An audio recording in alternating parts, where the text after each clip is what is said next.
Elliott Group is a proud supporter of Paola and USD 368. At Elliott Group, we work, live, and shop in your local communities. Serving Miami and Johnson counties for more than 45 years, Elliott Group understands your needs. As an independent insurance agency, Elliott Group works with numerous carriers to find the coverage that best fits your needs. In Paola, call 913-294-2110 or visit ElliottInsuranceGroup.com. Introducing Fade Strong Barbershop, where style meets tradition. What's going on, everybody? Mitch Lightfoot here. Super pumped, getting my haircut before my wedding on Saturday. Josh is my guy to go to. Got my haircut by him before my wedding. Got my haircut by him before national championship. Beard, hair, everything. He's the guy to go to. Hit him up. Paola, Kansas, baby. Let's do it. Fade Strong Barbershop. Elevate your style today. Hey, call insurance agent. Insurance agent not found in contact. Call insurance company. Insurance company is currently closed. Please call back during business hours. For directions, press 1. For billing, press 2. Sometimes humans are just more helpful. Don't worry, we're going to get this taken care of. Farm Bureau Financial Services. It's your future. Let's protect it. Contact Rusty Walters in Paola today at 913-294-2737. Touchdown, Lewisburg. I'm so sick of this. I saw a Go Brawley truck in front of Bob's. Go Brawley. No buffering allowed. Visit GoBrawley.com today. Yes! Yes! You two really need to get Go Brawley.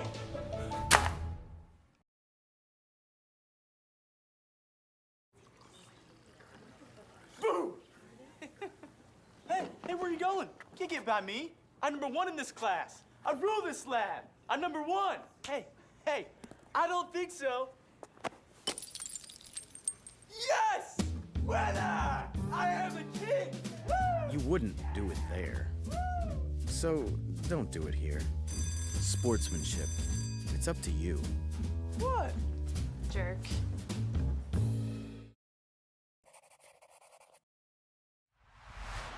The following is a presentation of Paola Sports Live. It's time for Panther Sports. On your new home for Paola High School athletics, Paola Sports Live. Paola Sports Live is presented by Go Brawley. It just works. Learn more at GoBrawley.com. Also by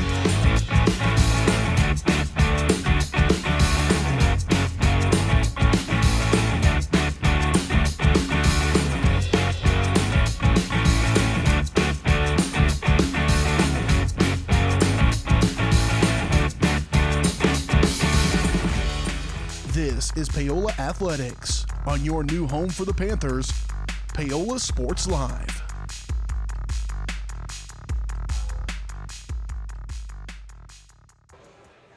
And then there were 4. Welcome to day 2 of our coverage of the Kansas State High School Activities Association 4A state tournament here at Dean Evans Stadium in lovely Salina, Kansas. And our coverage of Panther baseball here at the state tournament is presented to you by Go Brawley Internet. Go Brawley is changing what is possible. Experience a new kind of internet with Go Brawley. For more information, call 913-837-4678 or visit GoBrawley.com. Go Brawley, it just works. Hi, everyone. Alongside my partners in the booth, Dennis Drennan and Dylan Funk, I'm Brendan Bolin, and Paola's got a real challenge on their hands, Dylan. The top dogs of Rock Creek beat the Chieftains, one of their Frontier League foes. The Panthers just got through another one of them, the Lewisburg Wildcats. That was an interesting one, but the sword's being put away for now. Maybe they can whip it back out as soon as they can take down the number 1 seeded Rock Creek Mustangs here. What's that going to take? Yeah, I'll tell you what, it was an emotional roller coaster yesterday, and it was really fun. It was a very tense game. I mean, we even had the coaches jawing at each other, having some words of players, obviously some exchange and some motions. You mentioned the sword going into the side. That was going back and forth. I'm going to be really interested. That was a great gut-out win for Paola, and again, we talked about it, the experience of Coach Brummer's squad compared to the inexperience of Lewisburg, their first time in 15 years being there and having 6 airs players in the game, that really showed that the stage, I think, was a little bit too big for him. So this is no surprise seeing the Paola Panthers here, and this is the matchup that you want to be in. One win away from going to that state championship game. However, in the past 3 times, it's been that ceiling that the Panthers, they've just been trying to break through. Always a bridesmaid, never a bride. So this is a prime opportunity for them. Coming in, the #1 team in Rock Creek, they're going to be facing some great pitching, great defense, and so are the Mustangs. They're going to get it right back at with Paola. Should be another great pitching duel, and I just hope the emotional fatigue is not too low for Paola. They can still come out, find that energy, find that spark, and try to punch their ticket to the championship game later this afternoon. All right, we're going to step aside as our PA announcer announces the starting lineups and rosters for both teams. Officials and spectators can and are expected to assist in the promotion and achievement of good sportsmanship by taking personal responsibility for keeping this contest at a high level of fair, clean, wholesome competition. Good luck to both teams. Now let's meet the starting lineups for both teams. First, for the visitors on the scoreboard, the Paola Panthers. Leading off will be the center fielder, number 16, Xander Meinig. Batting second, right fielder, number 13, Blake Koslow. Batting third, the third baseman, number 3, Hunter Loban. Taking the spot, the pitcher, number 7, Jasper Logan. Batting fifth, second baseman, number 1, Jace Curley.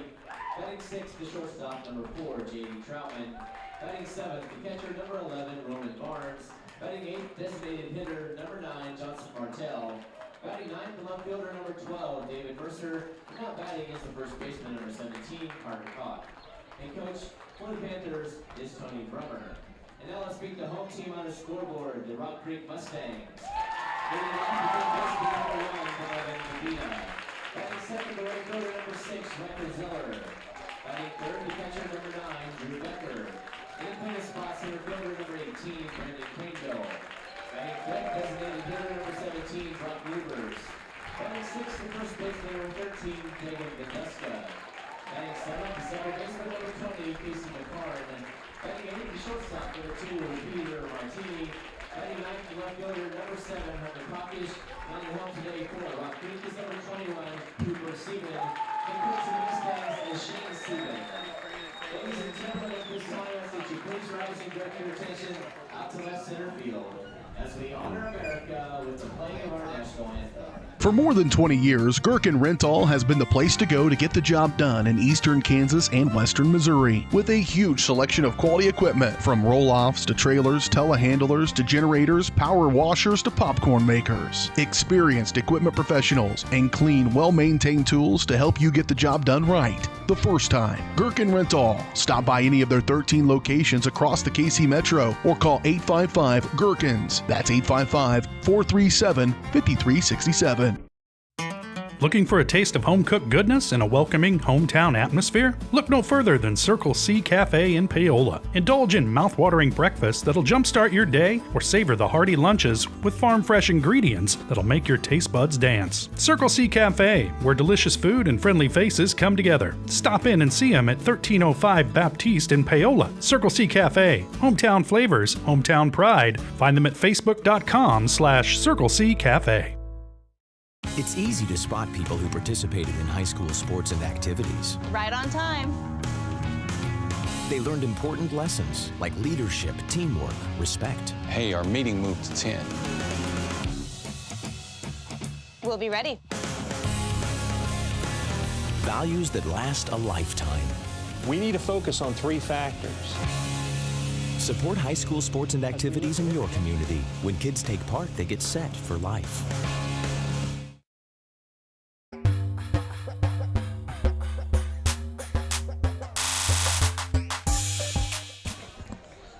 It'll be the coach's son, Cooper Seibin, to be on the bump for the Rock Creek Mustangs today as they look to go back to the state title game for the first time since 2021, where they won it all.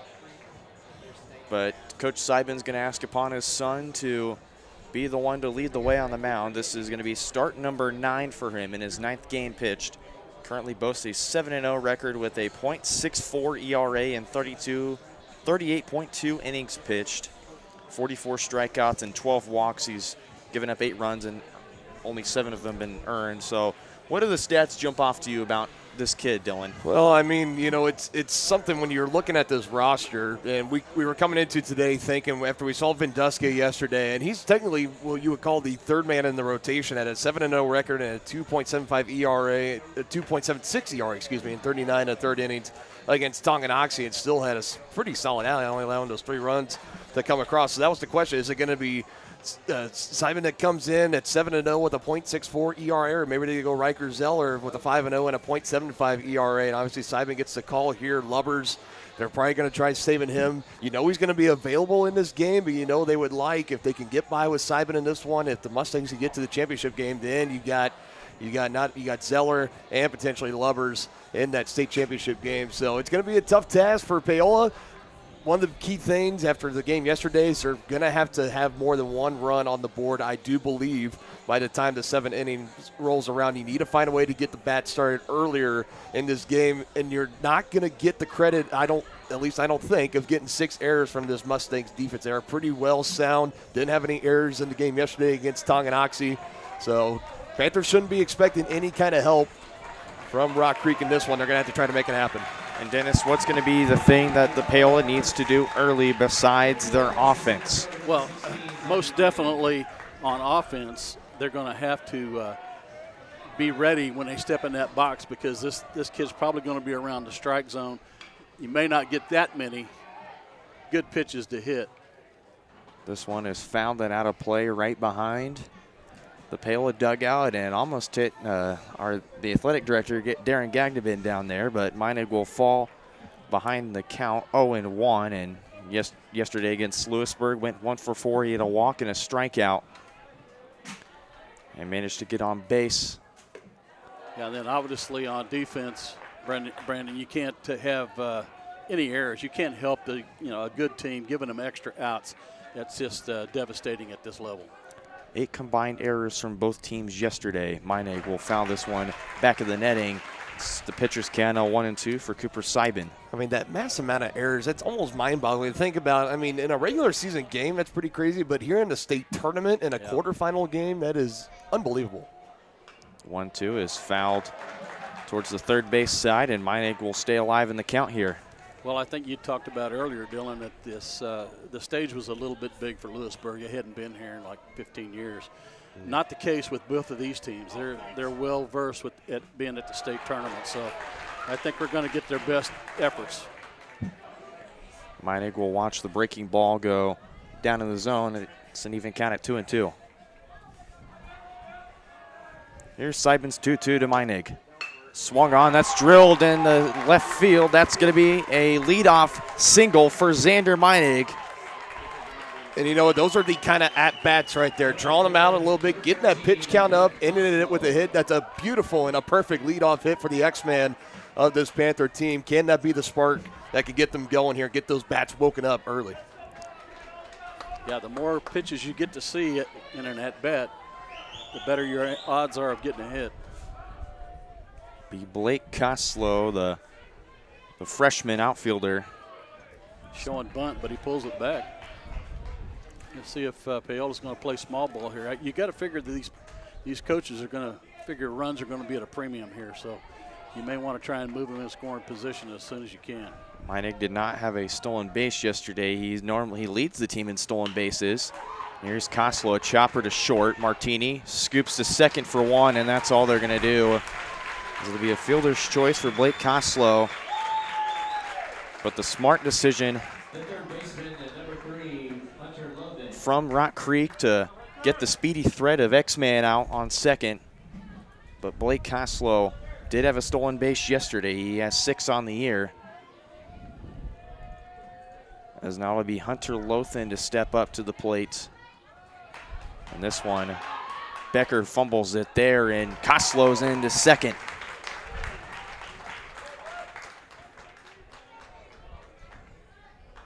One of those little mistakes that can come back and bite you. Definitely. You got a runner in scoring position. Lothan, I mean, a phenomenal game against Lewisburg yesterday. Held them scoreless. Yet another scoreless game from him. Complete game, as I recall.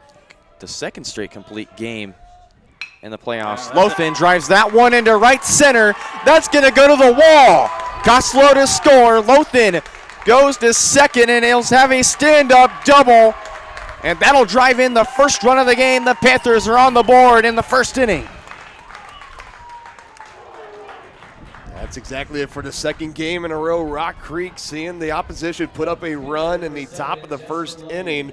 Now the question is for Paola, are they going to be able to hold on throughout the rest of the way? Now, there's still plenty of ball game to go, but you could not ask for a more perfect start if you were Coach Brummer. And Coach Brummer, I talked to him early today before we started this broadcast. He's like, I got full faith in my guys. It's just now or never. We know our ceiling. We know that we can get to the state championship game. He said, I'm going to ask my guys, do you want to be here? This one driven into right, and that'll be caught by Zeller. Meanwhile, Lothan's going to go to third, and was a few steps off third, but Jasper Logan getting a deep fly to move his cousin 90 feet to third base. The second baseman, number 1, Jace Curley.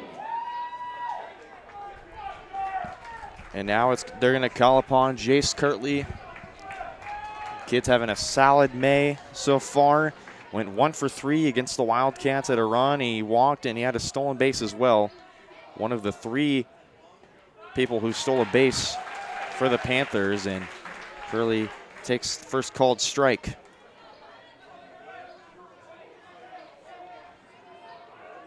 just seems like Jace Curley's been so enriched in Paola sports for many years now, and it's just been one of those players that doesn't matter the time or the situation, day or night, rain or shine, state tournament or not, he always just seems to come through clutch. 3 pitches, 3 strikes. I'll wear that one, Jace. That's my bad, but still, what a good inning. Top of the half first for Paola. The Panthers strained 1 on third, but a nice RBI double from Hunter Lothan has the Panthers up early. Jasper Logan to the bump when we come back. Your home is your sanctuary, and it deserves to look its best. Whether you're looking to update your interior, spruce up your exterior, or give your cabinets a fresh look, trusted residential house painters Absolute Painting are here to help. At Absolute Painting, they specialize in providing top-notch home painting services to homeowners just like you. Their team of professionals have years of experience and the skills necessary to transform your home into a beautiful, welcoming space. Call for a free quote today. Absolute Painting, where quality is absolute. At Olathe Health, we perform cutting-edge surgical procedures because changing lives with innovative care drives us, one patient at a time. Olathe Health, advanced healthcare, advancing lives. If you're off your game because of pain or injury, turn to Olathe Health because orthopedics is our game. Joint repair and replacement, chronic conditions and injuries, hand surgery, sports medicine. Make an appointment today.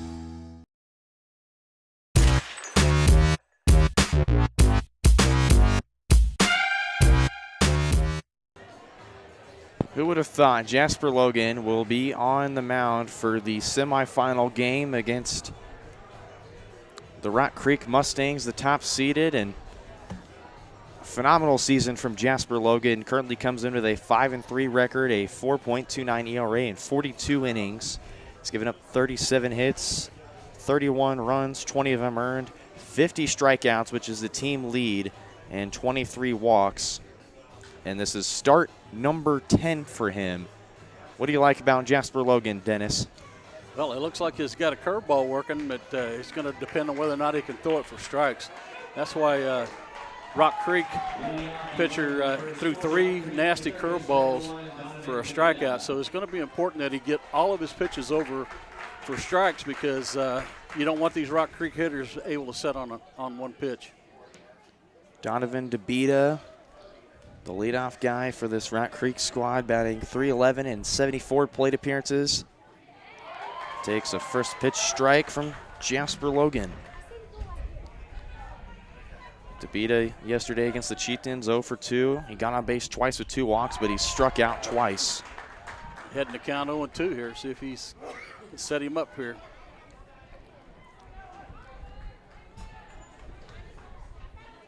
You might see him try to go one of those 0-2 breaking pitches here. I would. Logan, here's the 0-2 from him. Oh, he went fast. Chopped up the middle. Scooped by Troutman, and he bobbles it there, but DeBita will beat the throw. They're going to rule that a hit.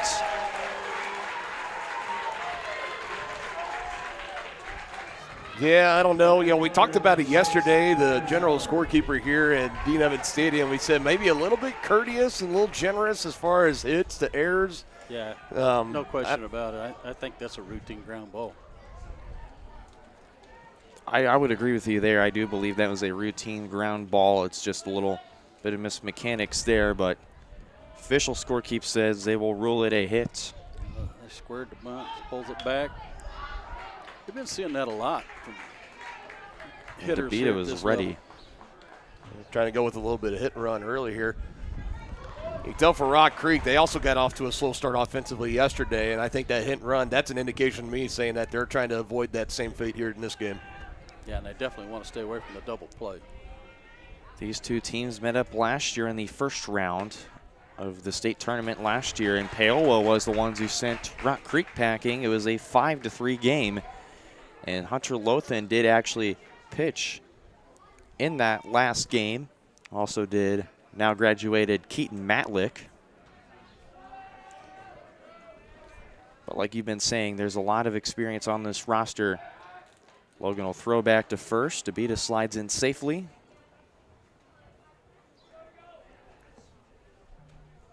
Riker Zeller got a pretty decent lead off over there at first.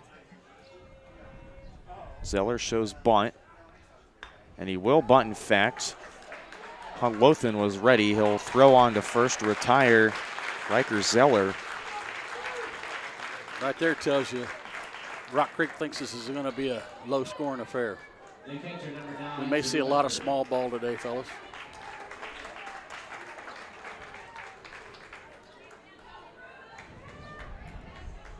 So now after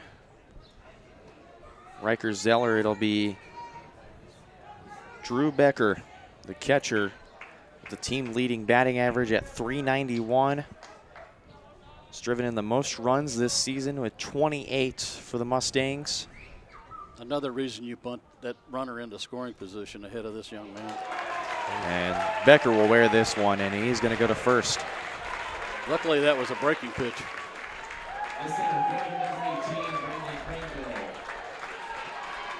And there's going to be a courtesy runner for Drew Becker. It'll be number 3, Palmer Martini. Excuse me.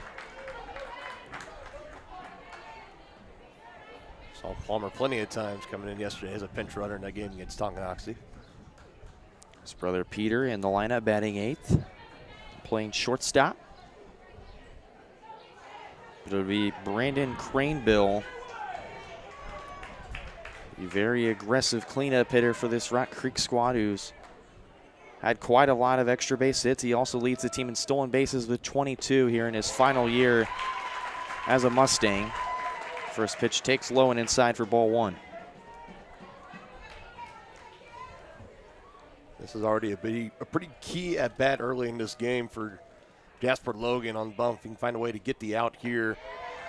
If you let this runner get on, especially with a hit, this can almost go back to a 1-1 tie, and momentum is basically back to a dead even. Now, you definitely don't want to walk that tying run into third base with less than 2 out either. Checks back to second. Here's the 1-1 from Logan. Oh, he hit him. And he's going to hit Cranebill too. Just not what Paola wanted to do there. And the Panthers have let Rock Creek load the bases here. And you still kind of tell nerves, still there a little bit, some anxiety. And already a key high-pressure situation. Panthers faced a couple of them yesterday too, and they were fortunate with some specific double plays, and they had a lot of breaks go their way too, but this is going to be already kind of backs against the wall. 1 gone, bases are loaded. Be interesting to see if they pull the infield in here. They're not going to. They're going to give up the run for a double play opportunity.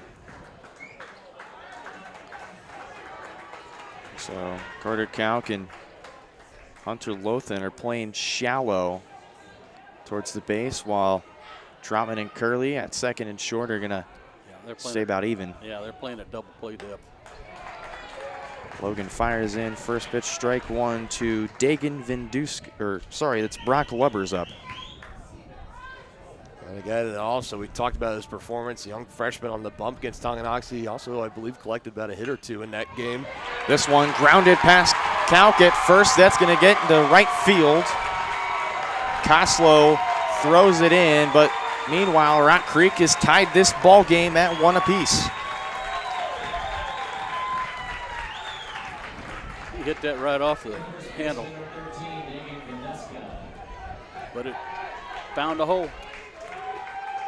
And keeping on that right side of the field, too, so giving the runner at third a fair chance even to try to run down the line and still score. Like I said, still squeaking out into right. Just like that, both teams 1 run on 2 hits. Vinduska chops this one foul, third base side. And talk about Lubbers being clutch pitching-wise. He was also clutch against this Cheaton squad at the plate, too. Went 2 for 2, a double, 2 RBIs, and 2 walks. So made it on base 4 times yesterday, and he's already on base to lead off. As his pitching accompaniment, Dagan Vinduska steps up. He's got an even count at 1-1 here. Yeah, it's kind of scary. Just looking at the numbers he has on the mound and the rest of what he can do, Brock Lubbers for Rock Creek, and the fact that that is only a freshman out there, it is got to be really exciting for that Rock Creek coaching staff to think just in 3 years what that potential could look like, and I'm sure his future is very bright. Logan falls behind 2-1 in the count. Struggling to get that breaking ball over.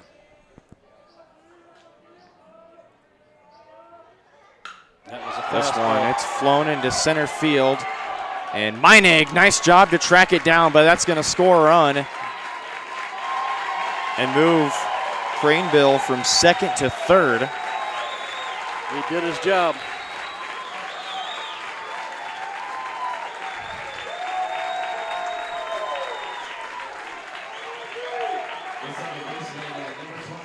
So Rock Creek has put themselves in front 2-1.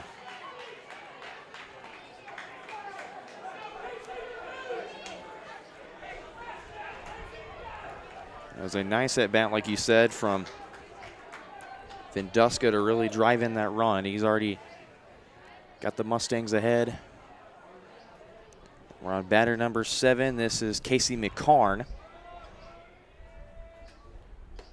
All right, now see, he tried to throw that breaking pitch again, and he can't command it, so the Rock Creek hitters are sitting there saying, okay, just wait for the fastball. And I know they saw it yesterday against Tonganoxie whenever Merrick Davenport was trying to throw a breaking pitch, but it just wasn't clicking for him. And then whenever it did, Rock Creek analyzed it, and they really fired on all cylinders against it. McCarn shows bunt, pulls back, fouls this one back at the backstop, and ricochets right back onto the backstop, and then takes a few charity bounces before going onto the turf. And for Jasper right now, just trying to get this last out, get out of this inning, keep the damage to 2 runs. McCarn, a couple of strikeouts, suffered yesterday against Tonganoxie. Got a guy in a little bit of a slump here at the state tournament, trying to keep him right there. The 1-1. In there for strike 2.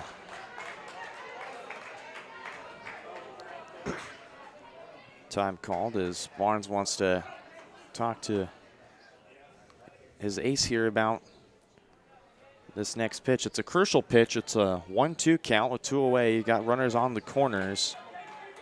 You could let up your 3rd run here, but also you just want to get out of this inning at the same time because Paola's bats have sure been on fire recently, as is Rock Creek's.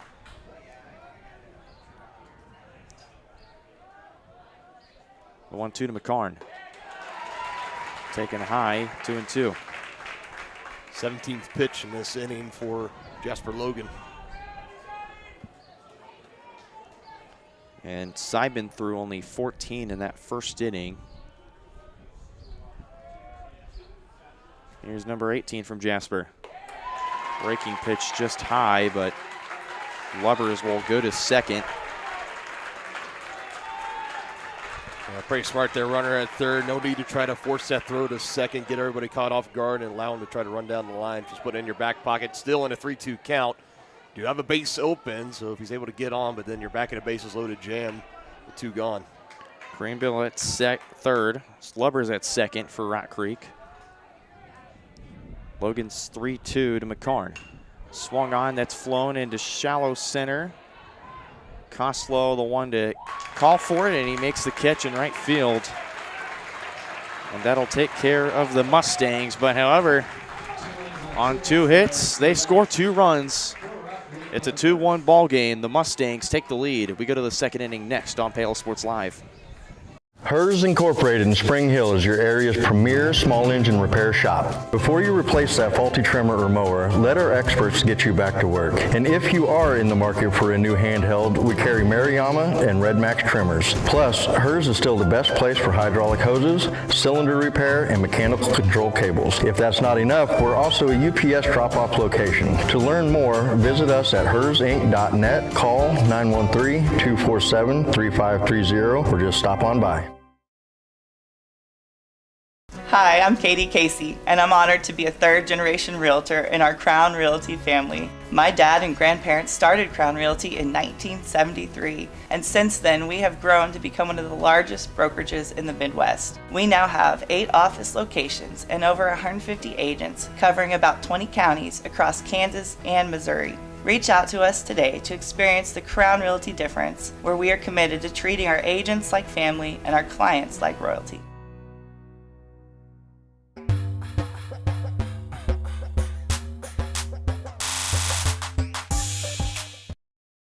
For Seibin, only 14 pitches last inning. Will go to work again against this Panthers squad here in inning number 2 after giving up a run on 2 hits.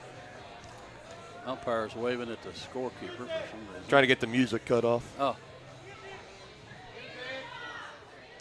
We can't have a little jams to go along. Beautiful early Friday afternoon baseball. Why not? If they can do it in basketball, we could sure do it in baseball. Come on, yeah. I mean, they do it in banana ball.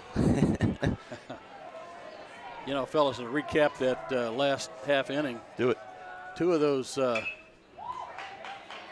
This is chopped to short. Martini throws it, but it's offline, and pulled him off the base. J.D. Troutman. They're going to get an E6 on that. They're going to get an E6. Yes, they will.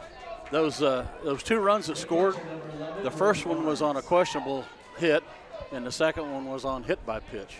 So, you know, they had the bases loaded, and 2 of those were hit by pitch, and one comes around to score. And you can essentially chalk it up to an error and a hit by pitch. Exactly. Essentially, even though it wasn't credited as an error in the official scorebook, but it was bobbled by Troutman. And I think if you ask JD too, he's going to say, I got to make that play. Yep, I would agree. Barnes fouls this off, and he's definitely frustrated. That definitely hit off of him. Either off his foot or his instep or something. He's got a protecting thing on his ankle. Looked like his. I saw him shaking his hand out a little bit. But I wonder if it came off his, or like the vibration of the bat kind of messed his hand up a little bit. That is always a possibility. I think he fouled it off that front foot, is what I think he did. That hurts. The 0-1 to Barnes. This is driven to left, or excuse me, right. Zeller makes the play, but Troutman is already way far gone, and they double him up here. Yep. So base running error. Yep. So again, like we saw with Rock Creek earlier in the first inning, they tried to do a hit and run. Paola just tried to do the same thing with Troutman, and I think he was already taken off, and it was solid contact. I'm surprised he didn't try to stop and try to wait at least halfway in. He was pretty much on the second base bag when that was fielded in out and right.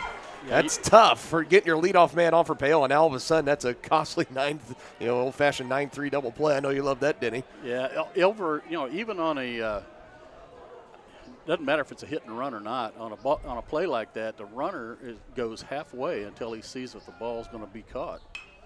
There's no reason to go further than that because you're going to be caught in no man's land, which he was, and ended up giving away an out. So Johnson Martell to step in as the DH today. Swing and miss at that one, falls behind 0-2. He's DHing for Carty Kalk, who's playing first base. So the senior will look to try and make up for the costly mistake there. Take ball one, it's 1-2, and Martell, he doubles his RBI total in May alone with 3. He had 2 against Lewisburg in senior night and 1 against Ottawa.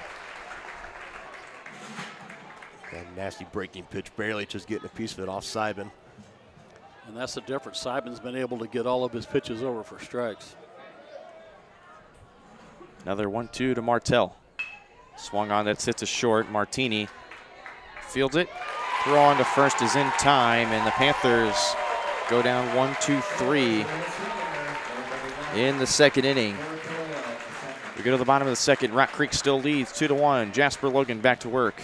You're watching Panther Baseball on Paola Sports Live. Whether you're trying to make the most of the next harvest, navigating a changing business landscape, or planning for the next chapter in your life, the professionals at Prime Accounting Solutions are here to help. With 10 locations, Prime Accounting offers convenient, friendly accounting and tax services at a fair price. Payroll, bookkeeping, business planning, personal tax filing, and more. And now Prime is the place to go for insurance. Panther fans can find us at 310 North Hospital Drive in Paola or 913-294-3713. To find a location near you, go to primeaccounting.net.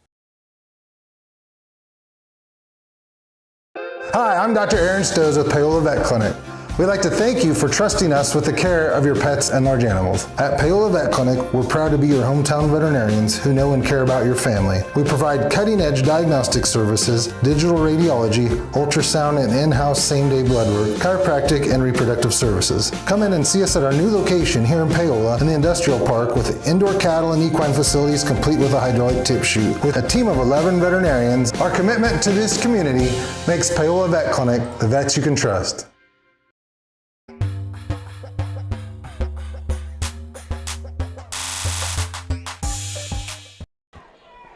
The 8, 9, and 1 hitters for Rock Creek up. It'll be Peter Martini, Hunter Prakish, and then back to Donovan DeBita. Jasper Logan had 22 pitches, make it 23. This one's into center, and a leadoff single for Peter Martini. Guess what that pitch was? A fastball.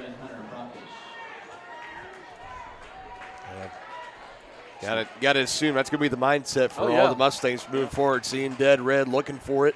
That's exactly what he did right there, and put it right back.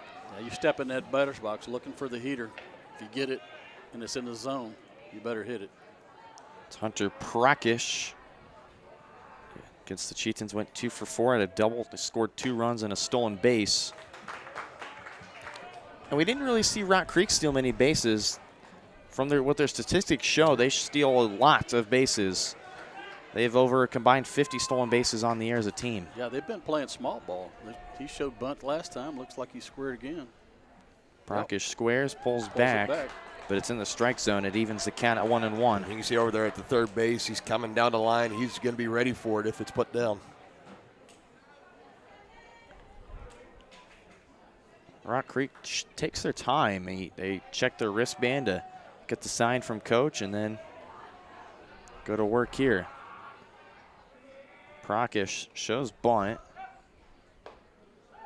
The outside for ball 2.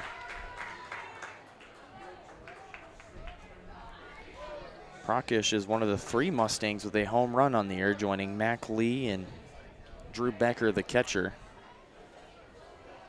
13 hits on the year.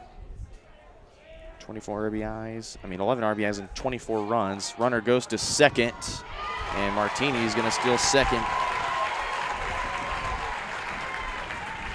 Good jump by Martini, able to snag the bag, throw just a little bit off to the right side. I think if he puts it right on there, it could be a pretty bang-bang play. But there you go, we were just talking about, we're surprised Rock Creek's not stealing bases. They just did one right there. Got that runner in scoring position and would have gone. Let's see if they leave the bunt on to get him to third with less than 2. To 2-2. Let him swing away. Chopped and fouled. And Prakish will stay alive at 2-2 with DeBita, who had the leadoff single to start off the first inning. Up on deck for the Mustangs. If you're not going to bunt him over, you better hit something to the right side to get him to third. Another 2-2 from Jasper. Swung on and missed for strike 3. The first strikeout for the Panthers, it comes in the bottom of the order for Rock Creek. It's Hunter Prakash. And Denny, you tell me, you're out there getting a good look at it. It looked like that breaking pitch. He finally got one on finally in got the it. zone. So back to the top of the order with Donovan DeBita. Getting that leadoff single that really propelled the Mustangs to put a 2 spot in the first inning. He scored the first run of the game. After Zeller grounded out that advanced him,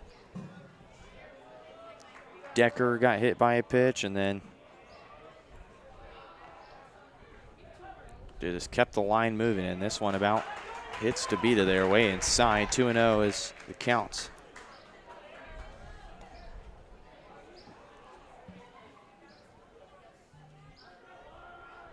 (2-0). Swung on, and that's foul and way out of play. That's going to go to the trees. Yeah, that wind, we've got a 17-mile-an-hour wind blowing out of the northwest today, so that's going to help anything hit to right field. Just waiting for our Dennis Drennan meteorology report today. Yeah, 65 degrees. Pretty chilly. That wind has got a bite to it. 2-1. That's slugged into left, and a nice play nice there catch by David Mercer. Oh, he dropped it. Dropped it. Around to score is Martini, and another run for the Mustangs. It's 3-1. He's trying to say he dropped it, taking it out of the glove. Yeah, and that's they're going to stop right now, and that's exactly what they're going to talk about. It looked like he had caught it and trying to get it out of the web of his glove and trying to get it back into the infield, bobbled it. My, oh my, what a situation to try to work out here. So the umpires are near the mound. They're going to talk this over. And Brummer is out on the first baseline, going to plead his case if they do reverse it or if they do stand with it. I'm like you guys. I thought he caught it and then he spun around because it was on his glove hand. He had to chase it into the hole between left and center, and the only way he could get a throw off is to spin around, and I think he was taking it out of his glove, but hard for the umpires to see that. Well, they're taking their time and they're talking about it. This is the added bonus at the state tournament. You do at least have one more set of eyes out there to try to take it in, but of course. Well, that's what you get when you don't have replay. So he's trying to. Well, we're here. I mean, we are here. We're just not. Yeah. Well, we can't show it to the folks at home. Of course. And the umpires aren't going to ask us to review it. Of course not. We're not Gene Steratore. I think. And now they're going over talking to Coach Brummer, trying to talk with the players. So this is an indication to me. It looks like they're going to make it. They're going to have it stand. Yeah, I think it's going to stand. Left fielder's beside himself, and I understand that feeling. And to make that snag on the run too. It was an excellent play out there in left field. So they are going to make it stand. It is, in fact. And I really feel for Mercer right now. I mean, that is a really, really tough break. And on top of it, Rock Creek adds on to their lead, making a 3-1 ball game. So Martini, after stealing second, comes around to score. Thanks to the. They're really getting some good swings on Paola here. I'm going to call it in my book. I'm not sure what you'd call that in the book. Denny, you're the one the most experienced. What do you put in there? If they don't overturn that, that's a hit. I mean, that's all it can be. It's not an error because that ball was not, it wasn't a routine fly ball or anything. So that's not an error. I'd rule that a hit. So you rule it a double or a hit and a one-base error? No, it's a double because I ruled it a double. Yes, as it should. It's a double because there's no way he's throwing him out, even if he catches it. So Riker Zeller steps in, already behind 0-2. 0-2, and Barnes really tried to frame it there. He's asking the umpire, "What'd you see there?" He's like, just a bit outside. So it's a 1-2 count to Riker Zeller, who grounded out. I'm not sure what the issue is, if it's mechanical or if he's not getting enough spin on the ball, because it's staying outside, or it's staying outside to the left-hand hitters and it's staying inside to the right-hand hitters. Well, I don't know what it was either, but that was interesting. Hunter Lothan over there at third actually calling time. It's see the catcher do that a lot to the pitcher, but the third baseman coming in. He saw something. It's what family members do. This one, it's chopped. And Logan takes it himself, and he got the out. That's a nice play right Incredible. There. It looked like that either him or Carter Kalk were going to make the play, but Logan dove for it, snagged the ball, and then put the tag on the base. Unbelievable. Yeah, good heads up right there.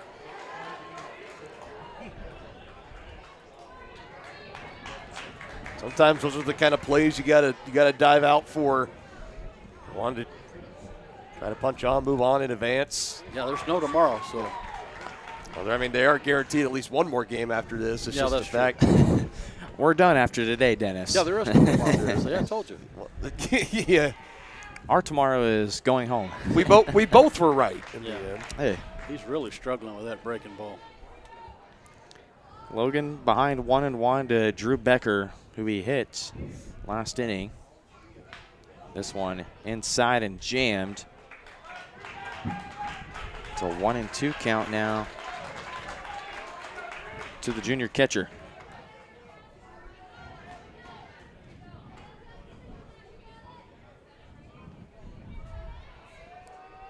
The 1-2 to Becker. Oh, see? Try to get some break on it there, and he's going to ask for a new baseball too. Wants a new baseball. I don't think he.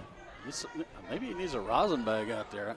It looks like it's a grip. He's not able to get the spin that he needs. 2-2. Yeah, same thing. Again, outside. Count is now full. So after getting ahead 0-2, 3 straight balls to Becker. He was trying, and all those 3 straight balls were all curveballs. That's it, fastball. Goes back fastball, and it's right in place for Meinig to make the catch for out number 3. The Panthers escaped the inning, but Rock Creek tags on another. It's 3-1 Mustangs. We go to the top of the third next. You're watching Panther baseball from Dean Evans Stadium on Paola Sports Live.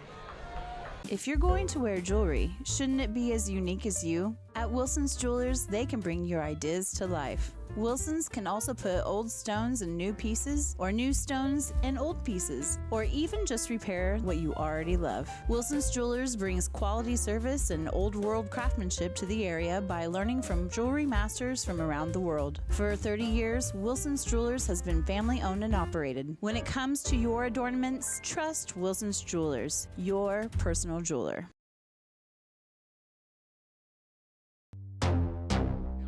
Across the 20, the 15, the 10, 5, Colton McCann, his 3rd touchdown of the game. Like in the net, that'll be a point for Baldwin. A first touch volley. The substituted forward across the goal line. Touchdown, Trojan. At an opening on the near side. Is he going to take it? Yes, he is. Kaplinger will take it to the house.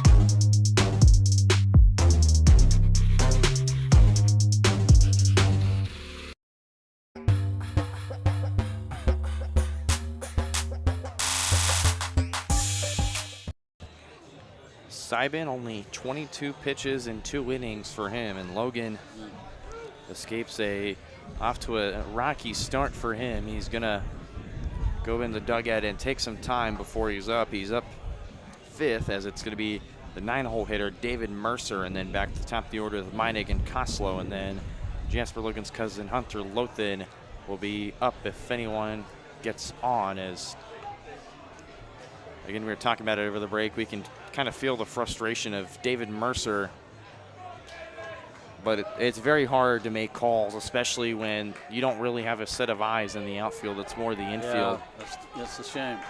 I feel sorry for that young man. Yep. And even at the higher levels, maybe that call was made initially, but of course, with instant replay and stuff, that can help get it overturned. Mm-hmm. It's just a tough break.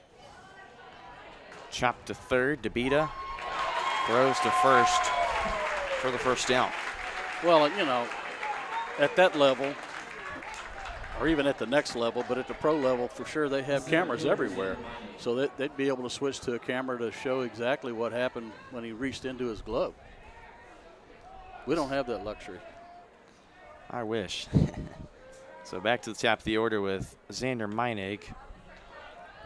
Started the game off with a leadoff single. I mean, Paola was fortunate that he only ended up giving up a run. The 0-1's taken low. It's now even a 1-1 count. Another thing we'll point out, we've talked about how important first pitch strikes are, and the Rock Creek pitcher's able to do that. See that nice breaking ball right over the plate. Simon's curveball gets right down Broadway. It's the pitcher's count of 1-2. He'll go quick delivery here. Swings and miss. It's a drop third strike, and strike will be punched out as Becker throws on to Venduska at first for the second out. Yeah, this is probably one of the last things you wanted to happen if you're the Panthers coming in. It looks like Simon, he's really starting to get into a groove now coming in. I mean, into this inning, only throwing 22 pitches, and now he's one more out away of getting through. I mean, up to close to averaging about 9-10 pitches an inning right now. It's highly efficient. And he's getting into a groove as well, especially with that. Another curveball. With that breaky pitch, exactly. Yeah. He's able to throw pitches for strike. Another first pitch strike. 0-1 to Koslow. It's another breaking pitch that's in the zone for strike two, and Koslow falls behind 0-2. Could be another 1-2-3 inning for Seibin.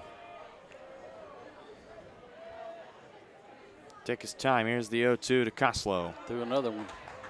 It's in the turf. Still in the favor of Seibin. It's 1-2. He wastes no time with it. 1-2.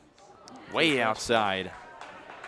Now he's looking at his hand like, I don't know if they're probably not, they don't rub these balls up like they do in the major leagues. So those balls could be a little slick. They're playing with new baseballs. Good. Even kind of 2-2. Again, way outside. And after seeing two strikes, you're not allowed to go to your mouth when you're on the rubber. So the full count pitch. Chopped to third. Throw on to Venduska's in time, and the Panthers go down 1-2-3 again for the second straight inning. Our whole vision of becoming the four-state agency was because we want to be able to grow with our clients, whether they have a lake house in Oklahoma, whether they're starting a business and expanding into Arkansas. We want to make sure that they're taken care of, whether it's home, auto, financial services, or even life insurance. We want to walk through the stages of life with our clients. That's the biggest part. That's what makes us different.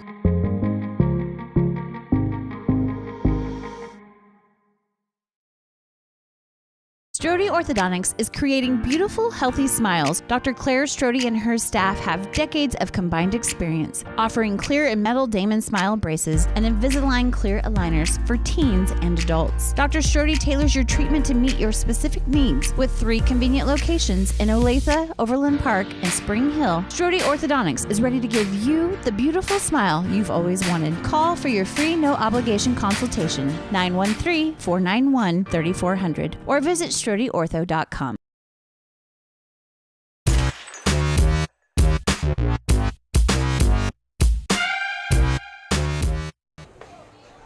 Logan back to work here against the 4, 5, and 6. For the Mustangs, it'll be Cranebill, Lubbers, and Venduska. And if anyone gets on, it'll be Casey McCarn.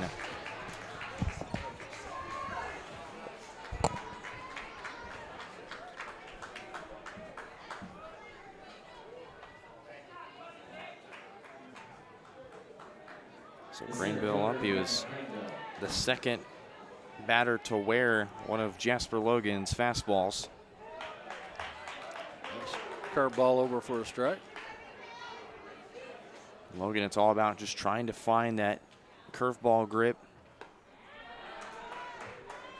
Tried to go off speed again. It'll be way outside. It evens the count at 1-1.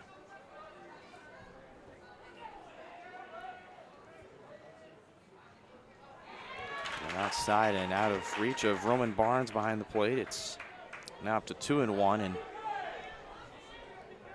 Dennis, after 3, what's got to be the mindset here if you're Jasper Logan? You've got to get through a fastball for a strike. You got to give up on that curveball until you can figure out a way to get it over, because they're just going to set dead red. Fires in a strike, the 2-2. Popped up into center. Meinig calls for it, and he makes the catch in center for out number 1.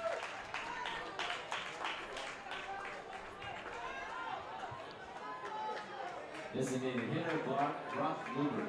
Brock Lubbers stepping in, and he's had quite the tournament, Dylan. I mean, he went 2 for 2 yesterday. He's already off with a leadoff single and a stolen base. I mean, as a freshman playing in the state tournament. I mean, he's on his way right now. I mean, I would definitely, in that game yesterday against Tonganoxie, I would call him the MVP of that game. And right now, you know, it looks like his bat's going to be more in control as Sieben is in control for Rock Creek on the bump. But yeah, if they hold on to this 3-1 lead and end up winning the game and go on to the state championship game, I imagine he's going to have a big impact on the rubber in that game. I mean, and as a freshman, too, to have this big of an impact, he has a chance to potentially be like the MVP of this whole tournament when it's all said and done. It'll have first-team honors.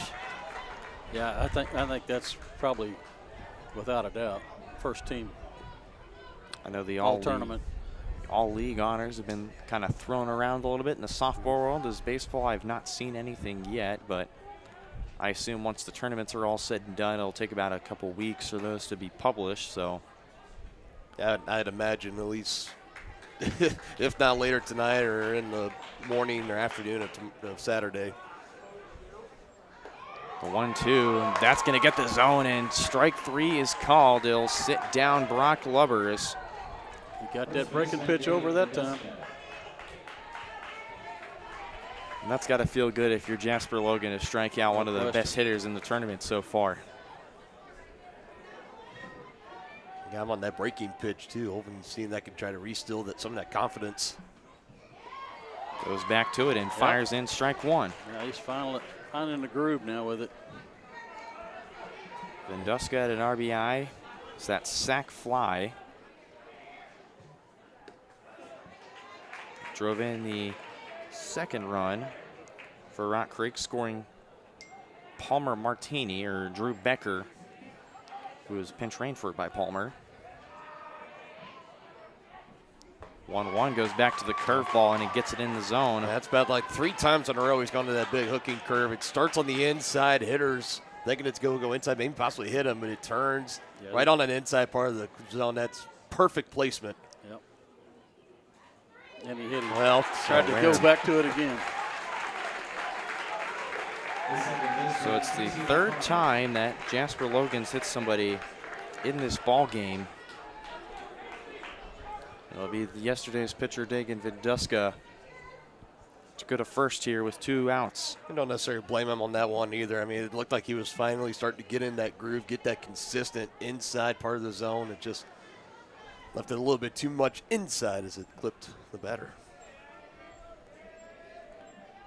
Casey McCarn steps in. There it is again, though. So he went back to it this time, kind of a... That almost looked like a slider. I'd say so. Well, it's a breaking pitch with a lot of movement. We can agree on that. Yeah. Well, it had more velocity than his curveball, too. That's the fastball there. That's just the kind of mix, the variety, and if he can really hone in on this. Yeah. Hopefully it's not too little too late after 3 runs already coming across for Rock Creek, but this is Jasper Logan potentially starting to get in his groove. The 0-2. Yep. 3 pitches, 3 strikes, got him looking. And Jasper Logan escapes the inning with 2 strikeouts. Sitting down McCarn. We go to the 4th. Panthers still trail 3-1.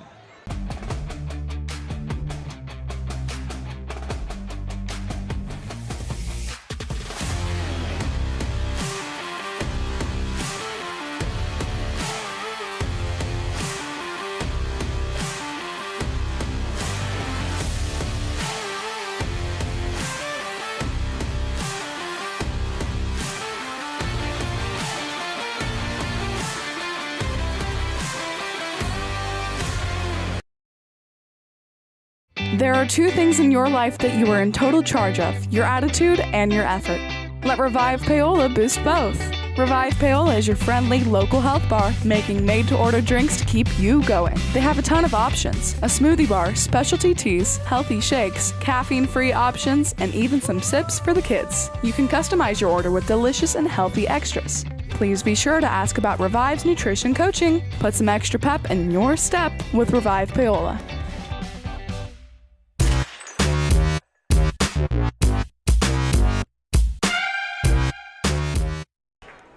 Hunter Lothan to lead things off for Paola. He already has been on today with a double. Sees breaking pitch. It's chopped to third. Throw to Vendeska is in time, and a quick out for the Panthers on the first pitch. Yeah, this is going to be the big thing. You know, not only being down 2 runs, the task is not going to get any easier as the game goes along. But for Paola, you got to find a way to draw out these half innings a little bit. They've been set up and down pretty quick. Steven having a 1-2-3 inning in the third, and he's been looking red hot and very efficient. Got to find a way to spoil some good pitches, put them in play, hope some of them get through. I would say you can't really, you don't want to have another 1-2-3 inning right here. No. Well, he's been in the strike zone, which is indicative of short inning, half innings. Logan gets ahead 2-0. 2-0 from Sieben. Swung on and missed for strike one. He got what he was looking for. He missed it. He was setting dead red there.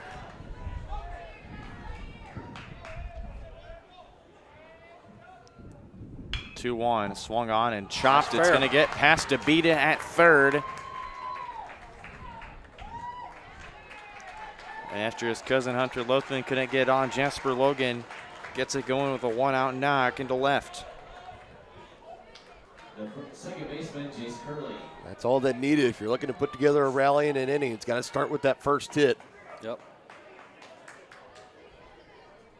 Now it's up to Jace Curley. Struck out his first time up, but outside of this tournament, he's had an impressive May. He did really solid in the regional tournament. Big knock is needed from him here, and it sure is. That gets into right field. And yet another single to potentially keep this line moving for the Panthers. So my comments made earlier on Jace Curley making me look real good there, coming through big hits. Now back-to-back singles here in the top of the fourth inning. This is the time here for Paola. You got to get at least one at that runner in scoring position. Get him across, cut it down to a 1-run game, if not do more. Yep. And here's a guy who can really put it in play when there's runners on base. It's J.D. Troutman. He's already been on today with an error from the shortstop.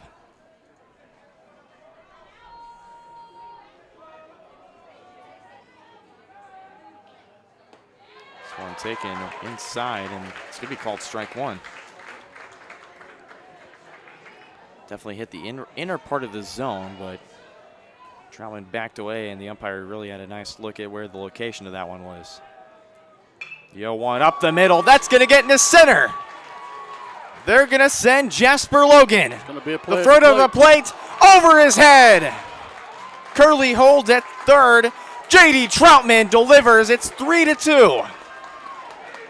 Big hit right there. And we've seen Sieben with that breaking pitch really keeping it away from the bats of Paola. He threw it right there. Troutman sat on it, timed it up perfectly, took it right back up the middle. And finally, the big inning for Paola. Cut it down by only 1 run, and runner still down 90 feet away. The tying run 90 feet away. Less than 2 outs as well. Well placed out will score him. My, oh my, J.D. Troutman, I had a good jinx there. Jasper Logan chugged his way home. He scores the second run, and the Panthers find themselves now down 1 with runners on second and third, and they got him picked off. They're going to get Troutman at second. Yep. And that's the second time that Troutman has had a little bit of a mental error on the base pass in this game. Yep. I believe that was called by the catcher. And give credit to Sieben And the catcher on that heads-up play, able to get him off, maybe a little bit too aggressive. And with that runner at third for Troutman, there's really no need to get that big of a leadoff to be that jumpy. No. You have nowhere else to go. No, there's a guy in front of you. It's just a base running error. Barnes takes another ball. It's 2-0. And most importantly with that, now that sacrifices that spare out that you had. So that could have been a deep fly that could have scored the tying run from third. Now it's going to take a hit. Yep. Barnes chops this to second. Throw to Vendeska is in time.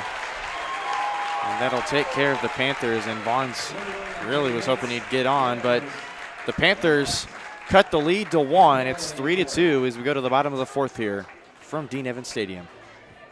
Elliott Group is a proud supporter of Paola and USD 368. At Elliott Group, we work, live, and shop in your local communities. Serving Miami and Johnson counties for more than 45 years, Elliott Group understands your needs. As an independent insurance agency, Elliott Group works with numerous carriers to find the coverage that best fits your needs. In Paola, call 913-294-2110 or visit ElliottInsuranceGroup.com.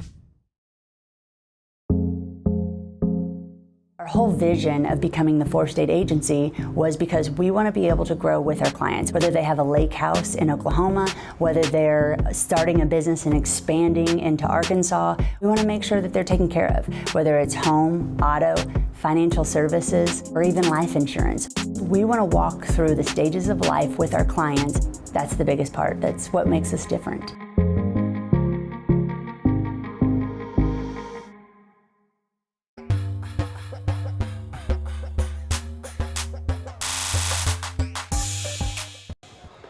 Jasper Logan back to work here in the bottom of the fourth. He scored the second run, and he was really chugging home, Dylan. I mean, and it's again, he knows how big it was representing that run to cut this down to a 1-run game. Coming across, it was a beautiful hit up the middle from J.D. Troutman on the off-speed pitch. Now, if he can come out, if he could try to bottle that momentum, if he can get a 1-2-3 inning, and look out, the Panthers could start to roar. 1-0 to Martinez, just high. It's a 2-0 count now to the shortstop who singled his last time up. And Logan's really trying to work the high fastball. It's not paying off here. It's already 3-0. Fire in a strike, and his hat falls off again. And I mean, it's definitely the hair. Denny, don't you remember when you had a head full of hair like that? Yes. 3-1. Taken inside, but it's called strike 2. And the Rock Creek faithful, who traveled pretty well here today, they're taking up most of the left side. Letting them voice their opinions as Martini fouls this one off. We're still here at 3-2. As you expect, everyone, supporters of every team that's here at State are showing up. But Rock Creek definitely among some of the loudest. Lewisburg was also rowdy as well yesterday. Abilene, not too far away here from Salina. They'll be playing in the game coming up after this. Cowboy fans always travel well. Same with Pratt. It's a good environment. This is where you want to be at this point in the season. Martini has a leadoff walk to begin the bottom of the fourth. See if that comes back to haunt the Panthers. Hunter Prakash shows bunt. It's high, and Barnes will throw back to get Martini sliding. He slides in safely, though. Yeah, Rock Creek is big on small ball when they're at the lower part of the order. Here's Jasper's 1-0. No, you don't. He does, in fact, lay the bunt, but it goes foul right to the Panther dugout. So it'll even the count at 1 each.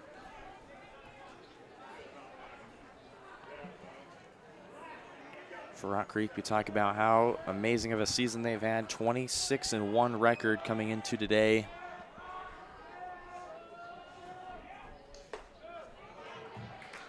Managed to beat off 2 Frontier League foes, the Chieftains, in first round of this tournament. They beat Ottawa early on in the season as well.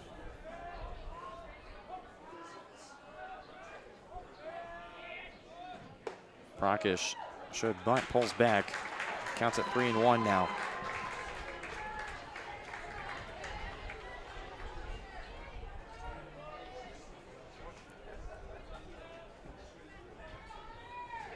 Martini at first. Nobody out. Prakash showing bunt. Logan's 3-1. It's going to be right at head level. And Prakash to go to first, a second straight walk to start the inning, issued by Jasper Logan. Exactly what you didn't want to do if you're Paola.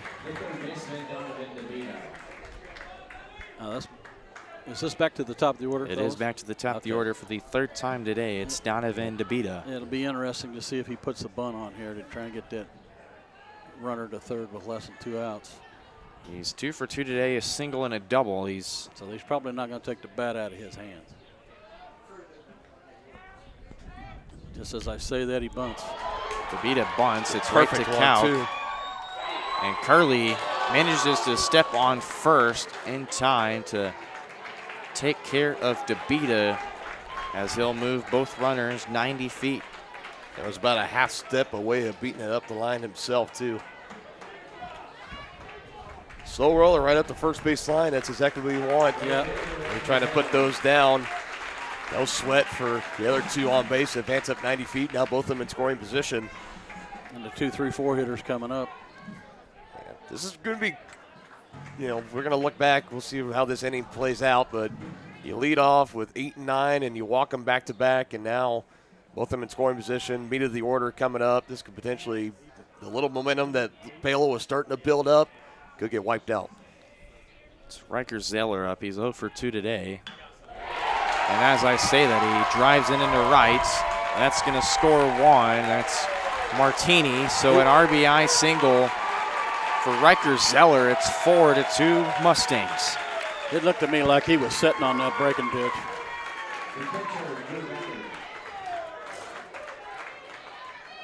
So it's like for Jasper, it's almost a lose-lose, right? Because the breaking pitch hard to get a handle of earlier in the game, so they were sitting fastball. He started getting a feel for the breaking pitches now. He went pretty well his first scoreless inning in the third. So when he got a hold of that breaking pitch, and now it's almost like they're coming up sitting on that. Again, you got to go back to that variety. You got to mix them up. You got to keep them on their toes.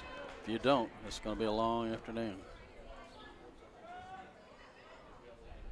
So with runners on the corners and 1 out.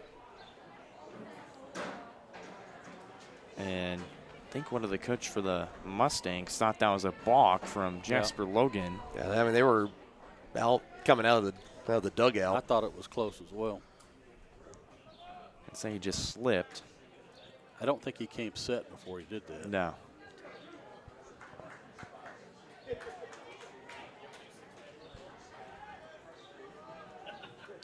Check over to first. Deliver. Looks like they wanted to pitch out, I believe, in case they saw Zeller try and break for second. If he's really going to square and bunt, this is going to be what they call a safety squeeze. Becker's 0 for 1. He's hit by a pitch, but he flew out to Meinig his last time up. Zeller goes to second. They're just going to throw back to Jasper, so Zeller has a stolen base. Now let's see if he swings away.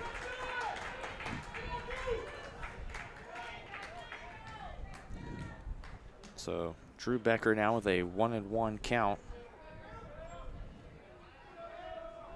So he's now got Zeller on second and Prakash on third.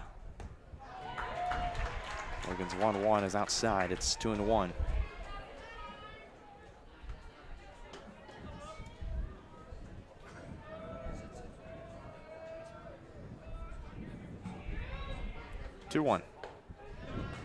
Tried to get that outside corner, and that's a late strike call there. That is a late call there. Wow. So it's 2-2 now, and to the leading hitter on this Mustang squad, Drew Becker. Logan comes set, delivers the 2-2. Swung on, it's driven to right, that's gonna get down. In to score is Prakash. They're going to send Zeller home. The throw to the plate, not in time. The Mustangs tag on 2, 6-2. Rock Creek here in the bottom of the fourth. Both of those runs were walked based on balls. Coming back to score. One was at least.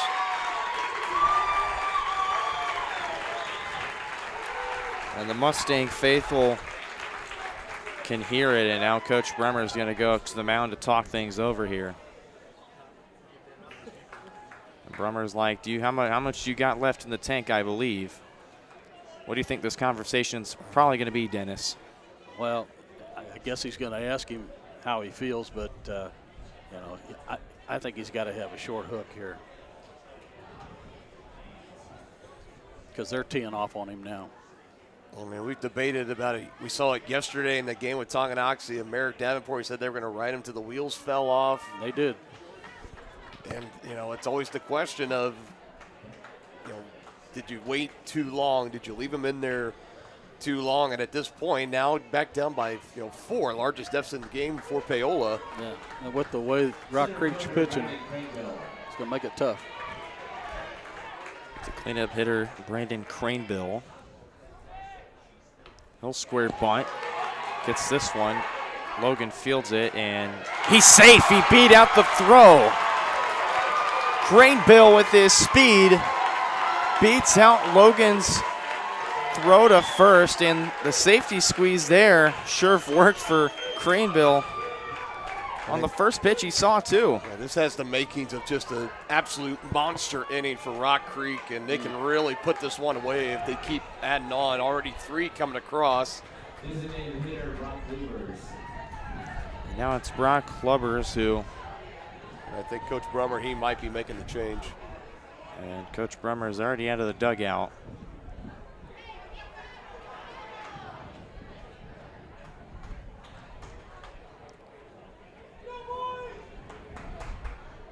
And the umpires are going to get together. I wonder if they're going to talk about the bunt. I think that's what it is. I believe they're going to talk about the bunt and not the pitching change instead. Which, I mean, that, to me, Dennis, it seemed like a clear bunt there. Yeah, I think they were conferring to see if somebody had a better angle on that call. But it's going to stand.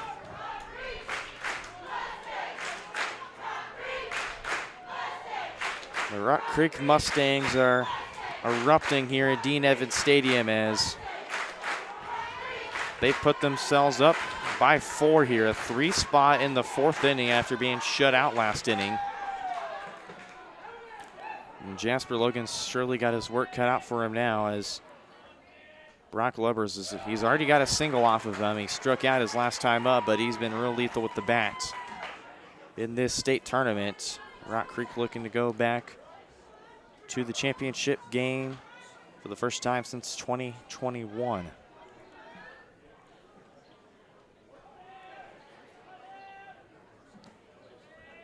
The 1-0. Breaking pitch, that's going to get past Troutman at short. The throw to third, they're going to get him at third. Yep. What a throw from Xander Meinig in center. And again, that was another tough play because it was right up the middle, and there was a diving play out there at short. The runner had to stop. He thought that might have been caught. He was afraid of potentially being doubled up, so he had to wait. Yeah, credit to X-Man out there in center. What a beautiful throw, able to get it in and plenty of time over there at third base to Hunter Lothan. That's huge in a big inning like this, cutting down that lead runner going up to third. So X-Man gets the lead runner off of third, and it also puts another out on the board, one less they did whenever Rock Creek was on their huge rally in this inning. They're sitting on that curveball. Venduska, he had a sacrifice RBI flying first time up, and then he was hit the second time up. This one into center. Meinig takes off his hat so we can see. Brings it in for out number 3. The Mustangs are rumbling. 6-2 your score. The Panthers go to work here in the top of the 5th with the bats. You're watching Panther Baseball at the state championship on Paola Sports Live. Hers Incorporated in Spring Hill is your area's premier small engine repair shop. Before you replace that faulty trimmer or mower, let our experts get you back to work. And if you are in the market for a new handheld, we carry Maruyama and Red Max trimmers. Plus, Hers is still the best place for hydraulic hoses, cylinder repair, and mechanical control cables. If that's not enough, we're also a UPS drop-off location. To learn more, visit us at hersinc.net, call 913-247-3530, or just stop on by. Bringing the law to your corner. That's Hartley Law Group. Attorney Jerry Hartley and her staff are dedicated to working for the results you want and to help you determine what actions you can take. Specializing in criminal defense, family law, guardianship and adoption, estate planning, probate, and trust litigation. To learn more, call 913-294-4512 or visit HartleyLawGroupLLC.com. The choice of a law firm and attorney are important decisions and should not be based solely on advertisements or websites.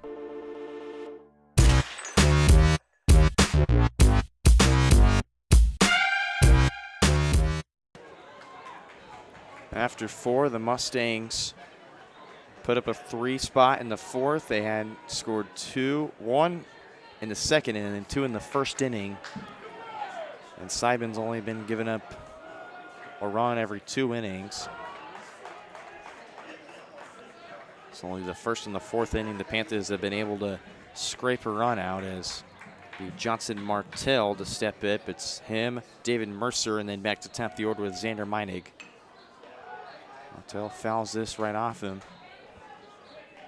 Yeah, I think if you're Coach Steven for Rock Creek, you're coming in knowing that you're going to send your son out to the hill, and he's going to, so far at this point in the game right now, just 5 hits, 2 runs, no walks, 2 strikeouts. Even though that's not the flashiest stat line, it's still enough trying to limit the Panthers. And the offense for Rock Creek is definitely, they found their momentum early and they kept it rolling, put up that 3 spot in the bottom of the 4th. As right now for Paola, it's time starting to get a little bit short here, trying to avoid that 3rd place game for the 4th year in a row. The 2-1, it's chopped.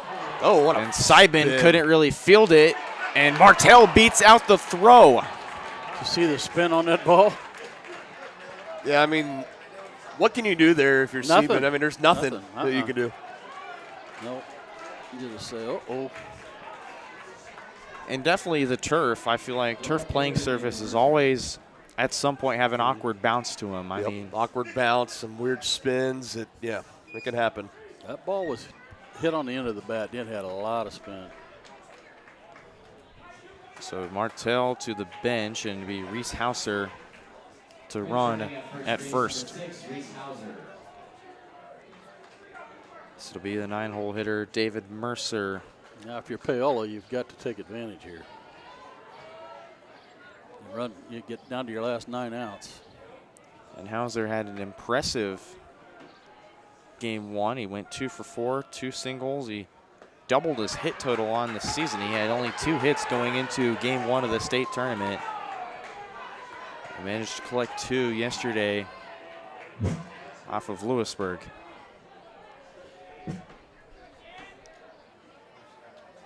Mercer will call time. Went 3 for 4 against Lewisburg. He had 2 RBIs in that game. Fouls this back of the netting. You can count it 1-1 now. Interesting for you, Denny. You're down by 4 runs right now. You got a runner at first, nobody out. Are you still playing just station to station right now, or are you trying to be aggressive? No, you have to. You know, but and the reason I say that, partner, is because what of the pitching prowess that we've seen so far, you just can't give away outs. And if you run yourself out of an inning, you're going to have a really tough time coming back. The 1-1, it's going to get past Becker to the backstop, and Hauser is going to take second base.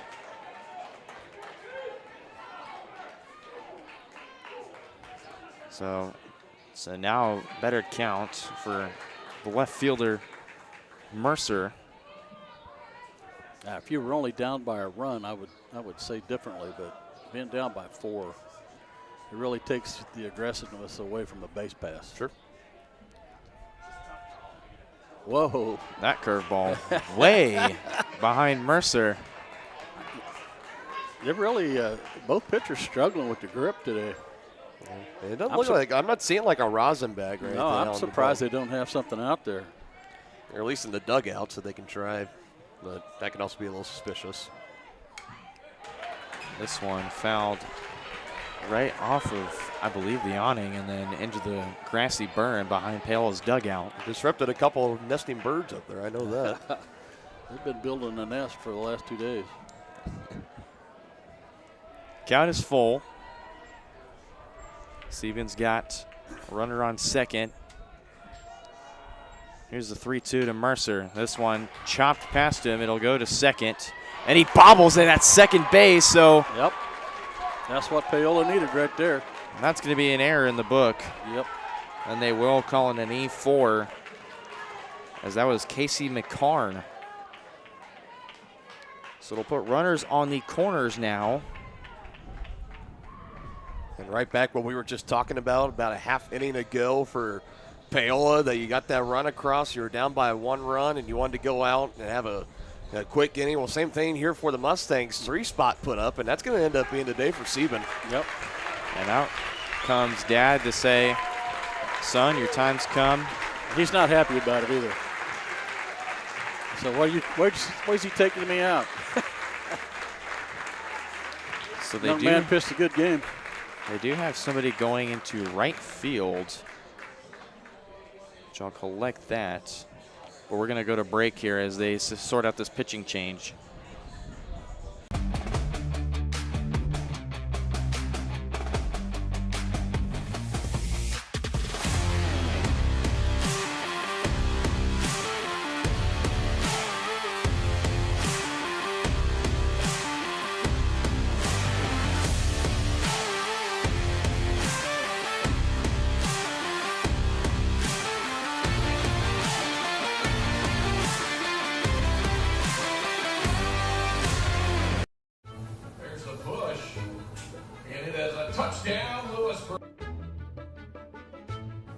I'm so sick of this. I saw a Go Brawley truck in front of Bob's. Go Brawley. No buffering allowed. Visit gobrawley.com today. Yes! Yes!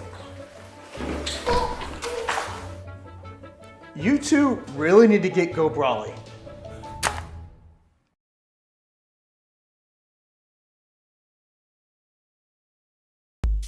Introducing Fade Strong Barbershop, where style meets tradition. What's going on, everybody? Mitch Lightfoot here. Super pumped, getting my haircut before my wedding on Saturday. Got my haircut by him before my wedding. Got my haircut by him before national championship. Beard, hair, everything. He's the guy to go to. Hit him up. Paola, Kansas, baby. Let's do it. Fade Strong Barbershop. Elevate your style today.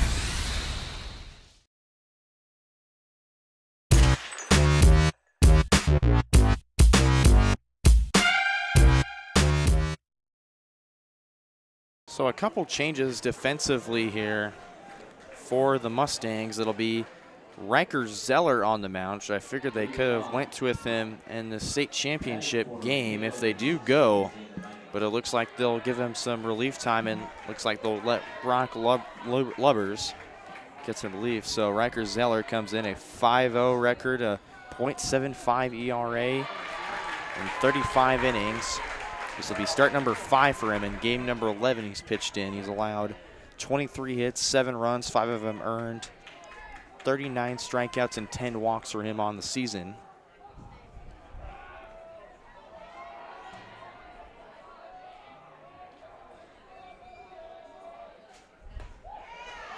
And like you were talking about, maybe they ideally wanted to save Riker Zeller if they can hold on for the win here, save him for the state championship, but they could start to feel this could potentially be a rebound inning in the top of the 5th for Paola, so they didn't have the confidence in Sieben. They wanted to get him out.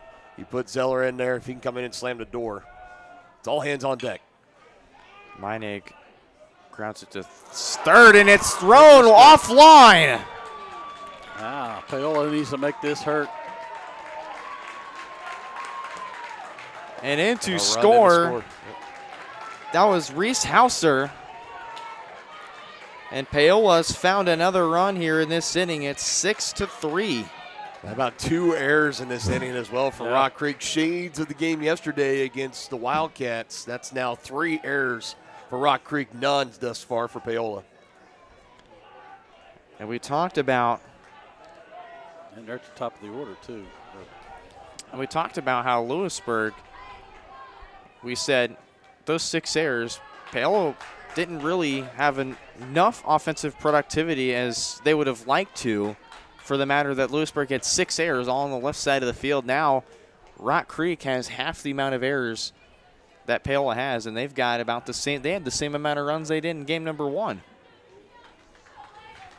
But if you're Paola, though, if Rock Creek, if they're going to give you mistakes, if they're going to give you errors, you got to capitalize on them. You got to make them hurt. You got to make it hurt. So time called, so the pitcher and catcher can recollect here. They have nobody out still in this inning, and Blake Koslow is up. Koslow scored the first run of the game on a fielder's choice he hit earlier in the first inning that sent Meinig back to the dugout, and then he grounded out to the third baseman, DeBita. Runner to second, that's Meinig. He's got another base stolen. That's number 17 on the year for Xander Meinig.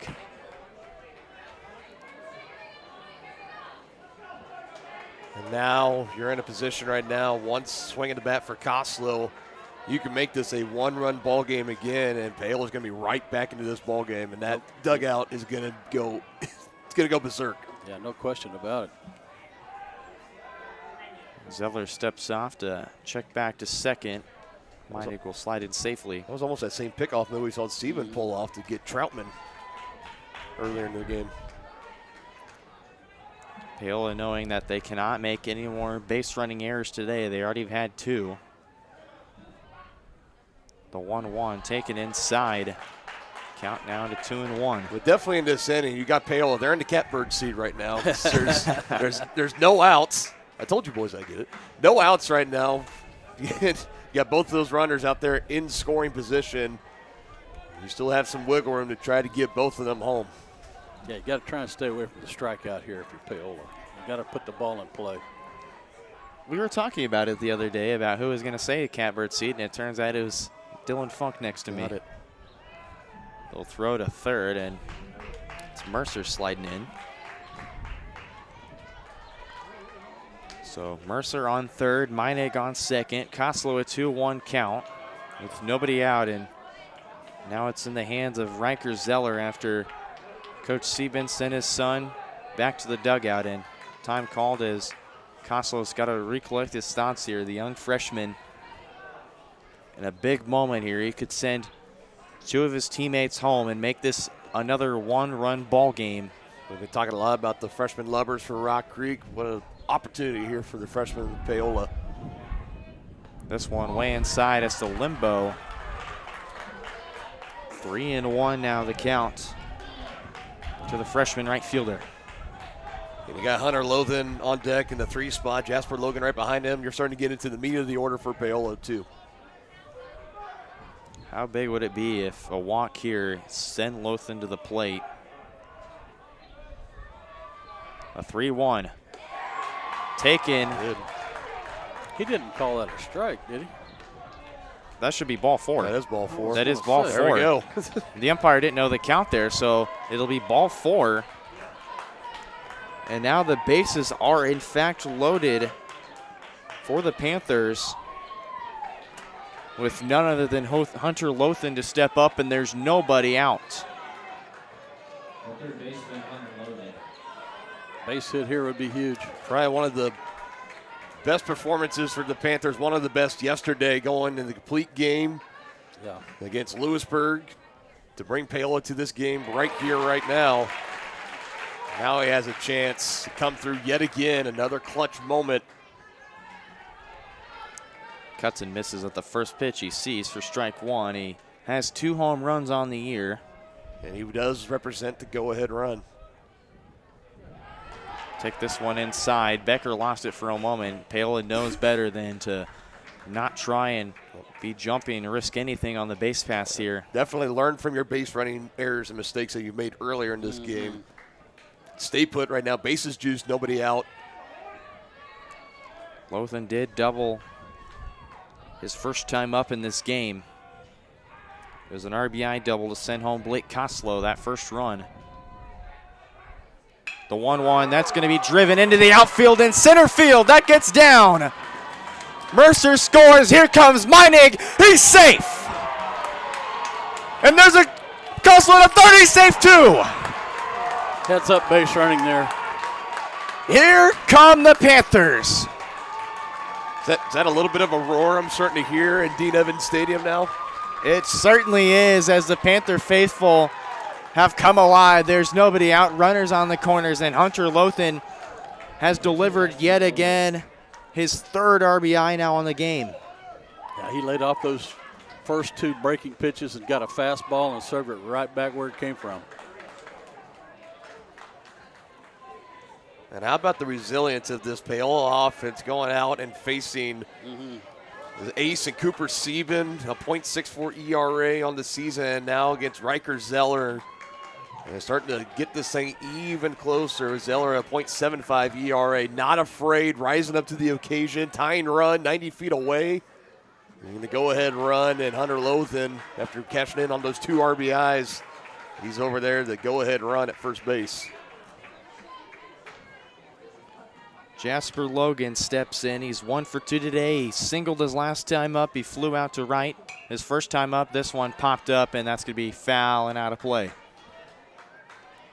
So we're even at 1-1 here.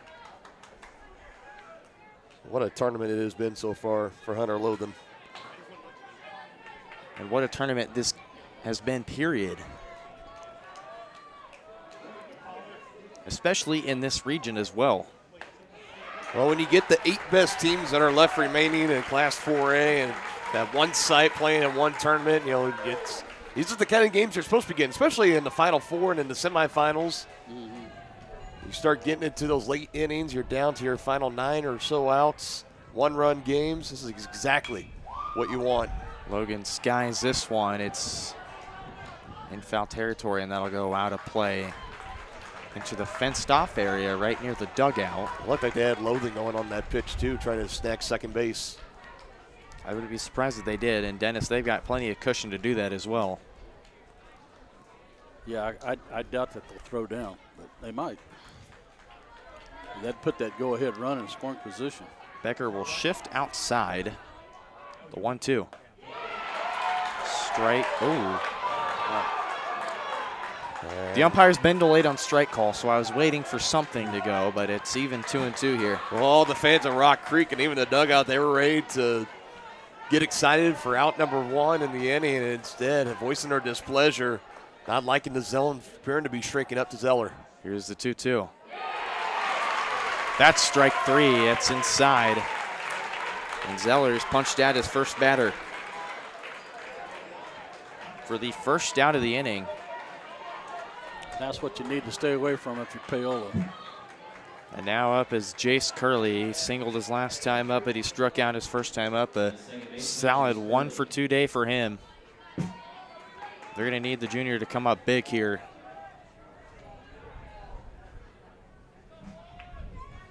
This one chopped to second. McCarn scoops to 1, on to first. A double play.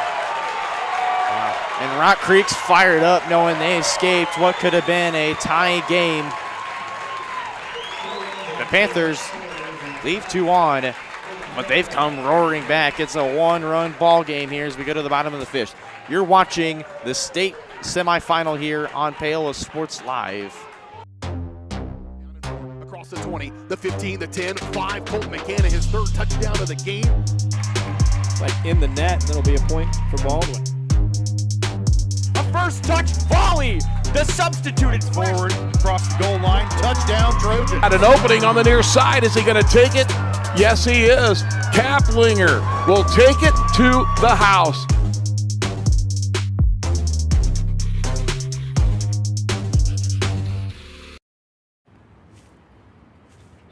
Hey, call insurance agent. Insurance agent not found in contact. Call insurance company. Insurance company is currently closed. Please call back during business hours. For directions, press 1. For billing, press 2. Sometimes humans are just more helpful. Don't worry, we're going to get this taken care of. Farm Bureau Financial Services. It's your future. Let's protect it. Contact Rusty Walters in Paola today at 913-294-2737.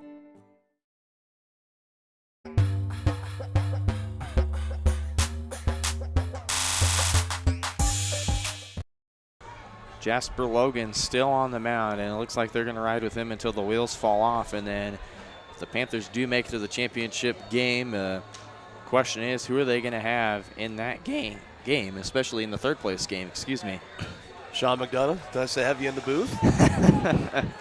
All right. All having fun. We're having fun here. You know, this is the first of 4 games going to be played here today. Beautiful day in Salina. Final day of high school baseball before we take off for the summer, turn the page to fall sports, and of course high school football beginning of September. So this is not Casey McCarn. This is his brother, Peyton McCarn, at second base now. He steps in with an even 1-1 count. So that point, again, we were talking earlier about leaving for Jasper Logan, potentially leaving him out too early. I only got a piece of the umpire. This is going to be huge here because Paola answered the 3 spot put up in the bottom of the 4th and the top of the 5th. So back to a 1-run game just like we were last time. Jasper Logan took the bump for the Panthers. And if you're Coach Brummer, I don't know, do you have somebody else maybe that as soon as Mustang gets on base, no matter how it is, do you go to them? Like, how short is the leash essentially on Jasper Logan right now? I think it needs to be pretty short, especially if he walks his leadoff batter. 3-1, that's going to hit him. I mean, that's what I'm saying. It looks like the command is starting to get a little bit out of hand right now. Yep. So some pitches go behind him, below, bouncing before it hits the plate, and then hitting him in the end. Yeah, he's a little bit wild. Yeah, and time called as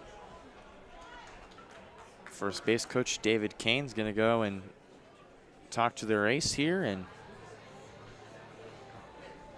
I mean, we're looking at possibly, could probably be his last couple at bats here before they could turn to somebody else. My guess would probably be they would turn to Johnson Martell, who's been a real solid staple in the rotation. He'd had a couple starts to start off the year, but the Panthers like him more in that rotation spot there. Well, again, this is an all-hands-on-deck kind of thing, and you know, this is one of those moments that if Paola, if they're wanting to pull off this comeback, and if they're wanting to get to the place that they haven't been able to get to in the last 3 years now, trying to avoid it for the 4th straight year, maybe you need somebody to step up, maybe in a position where they're not necessarily most featured in, or you don't see them very too often, but you might have to come in, try to make the play, hold on, keep the Panthers in this right now. I hate for another big inning to happen here for Rock Creek. Martini bunts on first pitch. Logan throw to first is in time for out number 1 as Peyton McCarn moves up 90 feet. Playing small ball here at the bottom of the lineup. That's what Rock Creek does.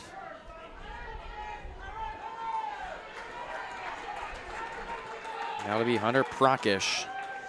Walked his last time up, and then he struck out his first time up. And then as this game's ongoing, the Greenbacks have just made their way into Dean Evans Stadium. They will play the Abilene Cowboys, who have been here for quite a while now. Winner of this game will take on the winner of Abilene and Pratt. It'll be approximately 1:15. The loser will be playing. We'll have a short break. They'll play at 3:30. It's the loser of game number 2 in the semifinal. That's going to get into right field for a base hit. And Sieben is going to hold Peyton McCarn at third. And a clutch single there for Hunter Prakash. And I'm just saying, gentlemen, if this were me right here, I think I got to make that walk out if I'm Coach Brummer. I think this has to be the end of the day right here for Jasper Logan. Yeah, you really can't afford to give up any more runs here if you're Paola. And Brummer is on the edge of the dugout. I just saw him. He's on the right corner of the dugout, and looks like, yep, he is going to make the walk out. No, he's positioning his outfielders.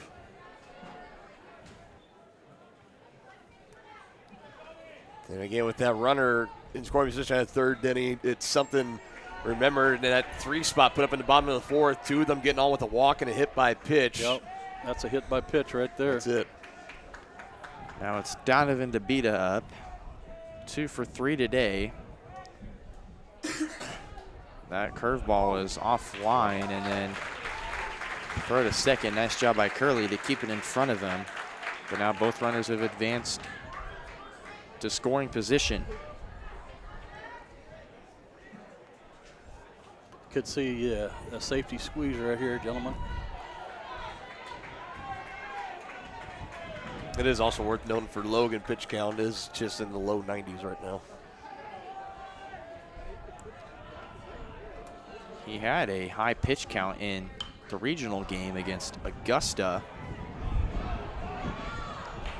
This one was in foul territory, but Panthers couldn't quite come up with it there. Yeah, that wind played havoc with that one. The Augusta game, he had 106 pitches, went the full 7 innings, 5 hits, allowed 2 walks and 9 strikeouts, but it's been a completely different story in this game today. I'm sure he would like to go the full innings, but at this rate, the back and forth ball game, it's definitely not going to be the case, as I believe we could see another arm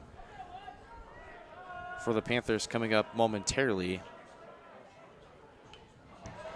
We saw Lothan able to do it yesterday when he got to the later parts of that game, and it was a 1-run game just like it is now, and there were 1 or more runners on for Lewisburg in scoring position. He was able to work himself out, and he had great defense behind him at 2. Maybe that's what Paola needs right now. Well, you got the infield pulled in here for Paola. They're not going to want that run to score from third. So here it is, the 1-2. Low and outside, 2-2 the count now. Again, the freshest arm you would have available would be probably one of your infielders who can throw, but Johnson Martell is available in the dugout if you do need him. Here's a 2-2. DeBita fouls it back. He's still alive here. Fouled off a good pitch there. Well, looks like one of those nice breaking pitches he was shoving in the 3rd inning, the only scoreless half inning that Jasper Logan has been able to pitch in this game. Zeller on deck. DeBita stands in with a 2-2. High and inside, and they're going to say it hit him. Hit him. So he's loaded the bases.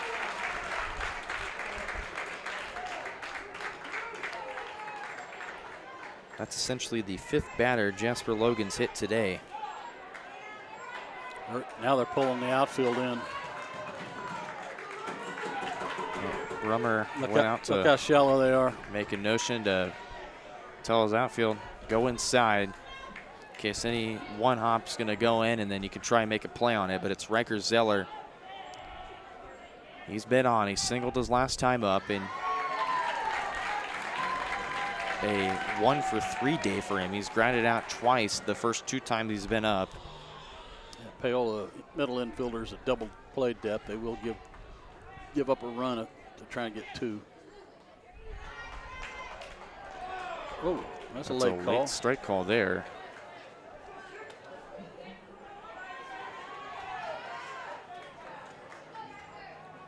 Logan sets the 1-1.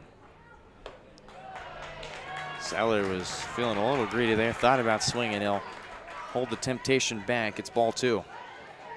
Be monumental if Jasper Logan could somehow try to rally, come behind in the count, get strikeout number 4. Logan fires that one in. That's strike they called that 2. A strike. Man, this guy. The umpire may be going for the flashy strikes there. I guess. Here's the 2-2 to Zeller. Swung on, that's driven, and it's over Curley's head into center field. Peyton McCarn scores. The bases are still loaded. 5-7 Mustangs. Right there for Rock Creek, wanting to be a little bit conservative with one gone. You still have the bases loaded. One run already coming down to score. No need to try to wave that other runner in. And now, again, unfortunately, I think for Coach Brummer now, we're starting to make that walk out on the mound again, I think. One hitter too late. That is still an excellent performance for Jasper Logan. He's been a huge piece for these Panthers. They wouldn't be here without him. No doubt about it.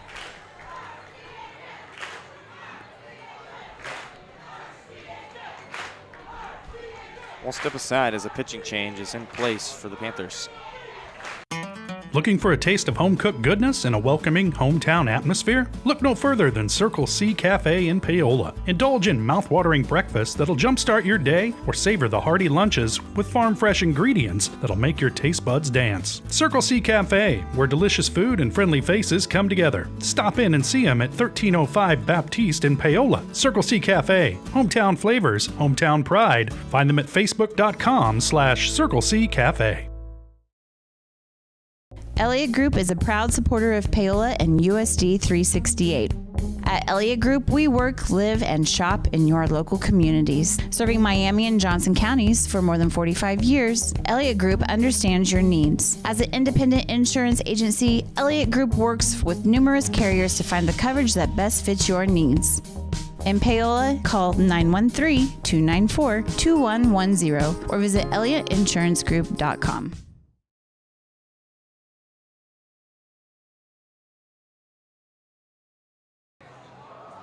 So it'll be Jace Curley on the mound now for the Paola Panthers as Jasper Logan will finish the day after 4 1/3 innings.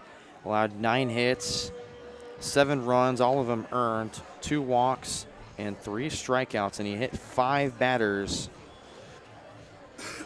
in the process. He finishes with 103 pitches. Yeah, control was a real issue for him today. That's unfortunate at this time of the year. So now they're going to rely on Jace Curley here. So he finishes the 5th inning with 20 pitches. He threw the most pitches of the day in the 4th inning, threw 24. But he's thrown 20 or more pitches in 4 of the 5 innings he had. And the only inning he pitched less than that was that 3rd 0 spot for Rock Creek. He only had 16 pitches. One of the tougher things that a relief pitcher could come on and inherit a bases loaded jam with, at least he only has 2 outs left to get, better than none. His team down by 2. His job right now is to keep this a 2-run game. Panthers love to have one of those double plays that they were able to draw up yesterday against Lewisburg, and I believe they had at least 2 of them. A little trouble picking up the signs from the catcher.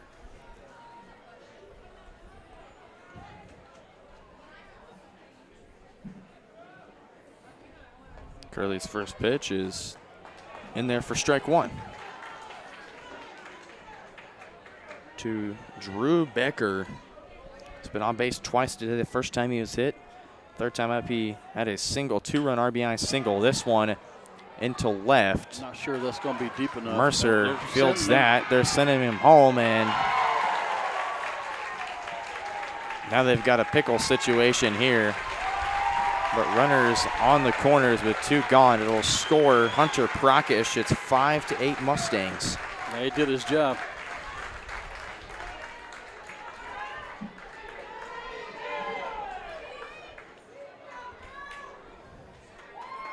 So that moves DeBita to 3rd, and then yeah, they just appealed that he may have left early at second base. The umpire says no.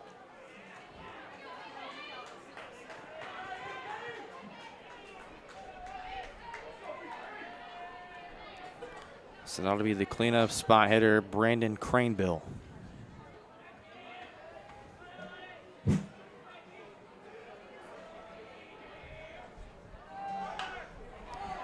Chops this to short. Troutman is thrown to first in time for the 3rd out.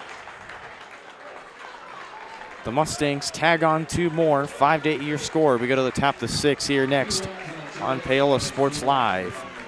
For more than 20 years, Gherkin Rental has been the place to go to get the job done in eastern Kansas and western Missouri. With a huge selection of quality equipment, from roll-offs to trailers, telehandlers to generators, power washers to popcorn makers. Experienced equipment professionals and clean, well-maintained tools to help you get the job done right the first time. Gherkin Rental. Stop by any of their 13 locations across the KC Metro or call 855-GHERKINS. That's 855-437-5367.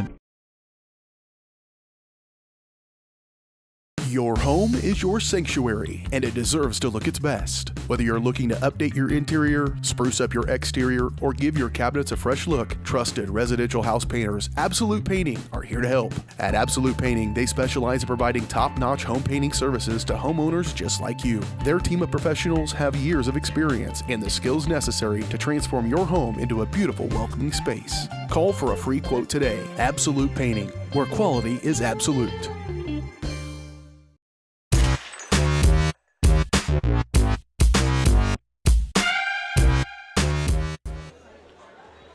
Riker Zeller back to work here in the top of the sixth as they'll face the 6, 7, and 8 batters, Troutman, Roman Barnes, and Johnson Martell.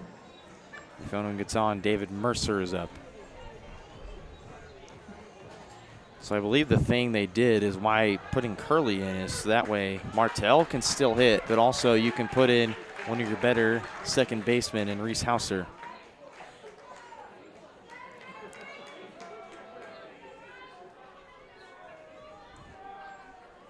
Troutman takes first pitch, called strike. Troutman 1 for 2 today. He's singled and then reached on an error his first time up. This one's chopped to Zeller. Throw to Venduska to retire. Troutman for out number 1.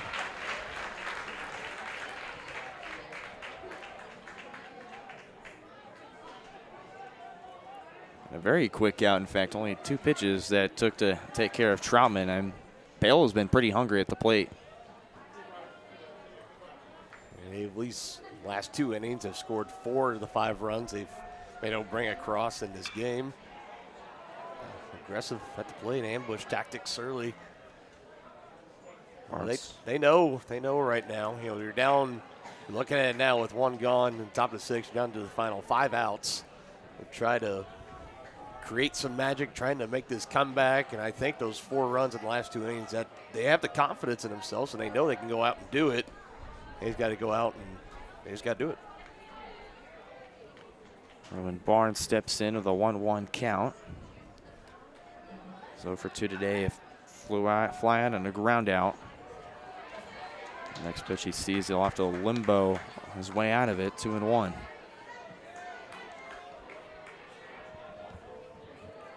Johnson Martell on deck for the Panthers. Barnes watches this off speed go by. They're going to say ball 3. Oh, man. Zeller gets set quickly, the 3-1. Just hit the lower inside corner of the zone. Count is now full at 3-2. Had a little bit of heat on that one, too, after that breaking pitch miss. Yes, he did. Trying to take off a little bit of frustration, perhaps. The 3-2. Gets jammed here. It's grounded to McCarn. Throwing to Venduska in time for out number 2. So the Panthers, 2 quick outs, and now they're down to their final 4. And Johnson Martell will be hit for here. It'll be Reese Hauser stepping in. And I mean, we saw what he did against Lewisburg. He had a solid game, a solid breakout game, I'd say, in his junior year. He'll take this one inside for strike 1.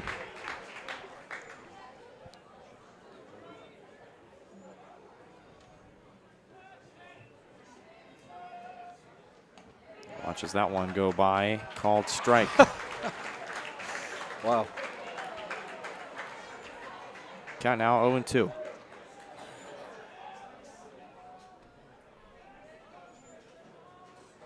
Zeller kind of taking his time to recollect. It's a huge strike 3 if he can get out of this inning without no runs across. The 0-2.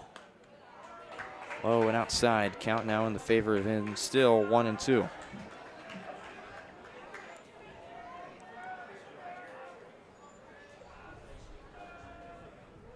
The 1-2 grounded past Vinduska, and McCarn can't quite scoop it up.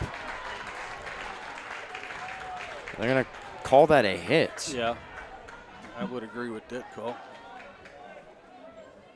So a 2-out single by Reese Hauser gives the Panthers a little bit of life late on in this game.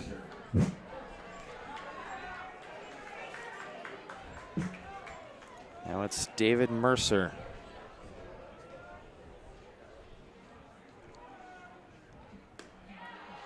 Takes first pitch low for ball 1. So Denny, do you think about taking 2 here? No. Not with 1 out. Can't run yourself out of an inning here. It's 2 outs. 2 outs. Well, 2 outs. That's even more reason not to run. First, I thought you were going to give me a cut straight to the point answer of just no. But I'm glad you got some reasoning behind it here. We helped build his case up for him. Absolutely. The 1-1. Gets jammed here, and it's flown right to Zeller for out number 3. Panthers leave Hauser stranded at first. We go to the bottom of the 6th. Jace Curley to work next. You're watching Panther Baseball on Paola Sports Live. Hi, I'm Dr. Aaron Stoes with Paola Vet Clinic. We'd like to thank you for trusting us with the care of your pets and large animals. At Paola Vet Clinic, we're proud to be your hometown veterinarians who know and care about your family. We provide cutting-edge diagnostic services, digital radiology, ultrasound, and in-house same-day blood work, chiropractic, and reproductive services. Come in and see us at our new location here in Paola in the Industrial Park with indoor cattle and equine facilities complete with a hydraulic tip chute. With a team of 11 veterinarians, our commitment to this community makes Paola Vet Clinic the vets you can trust. If you're going to wear jewelry, shouldn't it be as unique as you? At Wilson's Jewelers, they can bring your ideas to life. Wilson's can also put old stones in new pieces, or new stones in old pieces, or even just repair what you already love. Wilson's Jewelers brings quality service and old world craftsmanship to the area by learning from jewelry masters from around the world. For 30 years, Wilson's Jewelers has been family owned and operated. When it comes to your adornments, trust Wilson's Jewelers, your personal jeweler.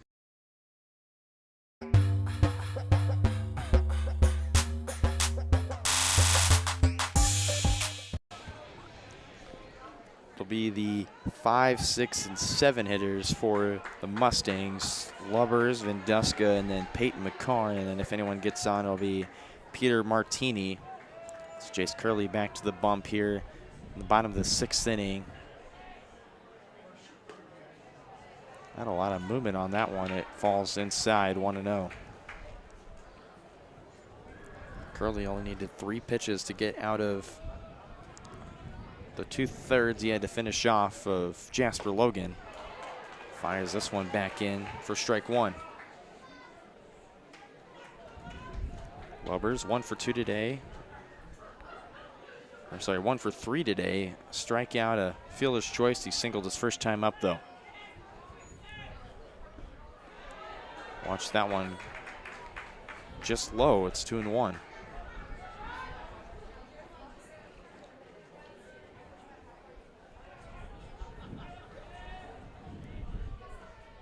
Swung on and missed for strike 2. Denny, what's been the difference between Jasper and Jace so far in this game? He's throwing strikes. The 2-2. Fired his fastball in there, and that's going to get Roman Barnes. Ouch. That hit him in a bad spot. So time called as they're going to take care of him. We'll step aside here for a moment to say 10 to Roman Barnes. Strode Orthodontics is creating beautiful, healthy smiles. Dr. Claire Strode and her staff have decades of combined experience, offering clear and metal Damon Smile braces and Invisalign clear aligners for teens and adults. Dr. Strode tailors your treatment to meet your specific needs with 3 convenient locations in Olathe, Overland Park, and Spring Hill. Strode Orthodontics is ready to give you the beautiful smile you've always wanted. Call for your free no-obligation consultation, 913-491-3400, or visit StrodeOrtho.com. Whether you're trying to make the most of the next harvest, navigating a changing business landscape, or planning for the next chapter in your life, the professionals at Prime Accounting Solutions are here to help. With 10 locations, Prime Accounting offers convenient, friendly accounting and tax services at a fair price. Payroll, bookkeeping, business planning, personal tax filing, and more. And now Prime is the place to go for insurance. Panther fans can find us at 310 North Hospital Drive in Paola or 913-294-3713. To find a location near you, go to primeaccounting.net.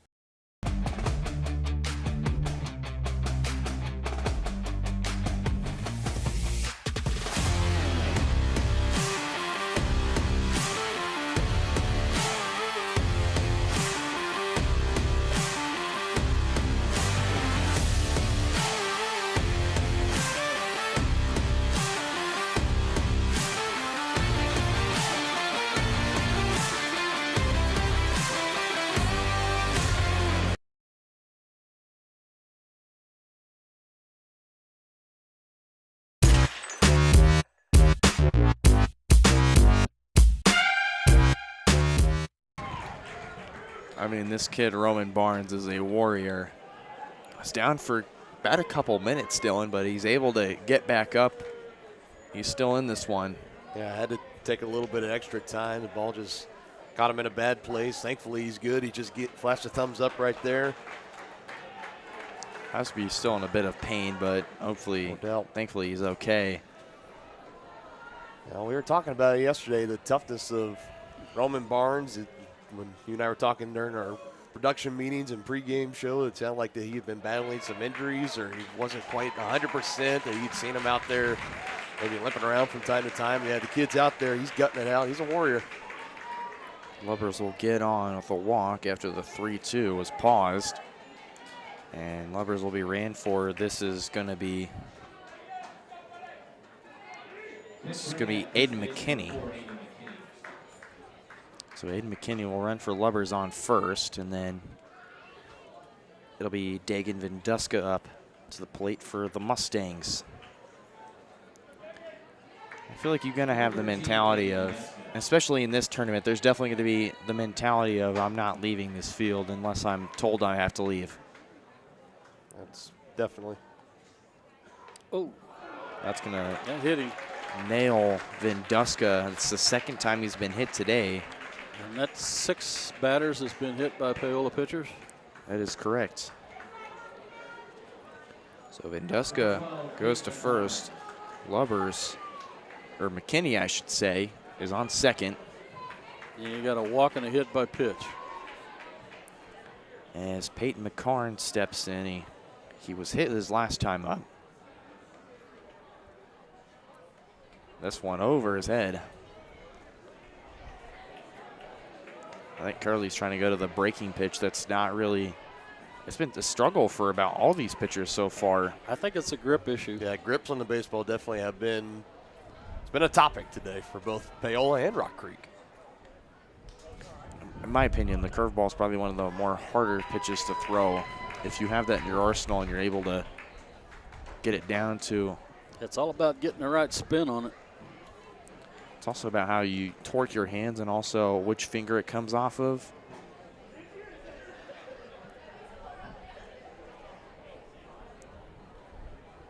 You know what pitch I missed that I wish more pitchers would throw? What's that? The fork ball. Fork ball. Yeah. Well, fork ball kind of went out when they came up with the, what do they call it? You're the baseball. Come on now. I'm pulling a blank here. I'll think of it in a minute. It started to make a comeback. There's Kodai Senga of the New York Mets. There's a ghost fork that's absolutely disgusting. The sinker. That is true. The sinker was invented and then kind of did away with the fork ball. But I've seen Kodai Senga use it. It's really cool. And then Another one of my favorite pitches I like is the changeup, because there's so many different types of changeups. Yeah, that's a big pitch in all of baseball right now. 3-0s to Peyton McCarnes, take it for strike one. I actually saw this on Twitter the other day. There's a KU pitcher that currently throws what he calls a UFO changeup. I wonder how it got that name. McCarn bunts. Logan collects, throws to first for out number one. You can see for a split second that he had thought about maybe trying to make the throw over to third, but you got to take out number one at first base. Especially whenever there's, like you said, you don't have 2 more outs to spare. You've got to just get out of the inning and then trust your pitcher to take care of the rest.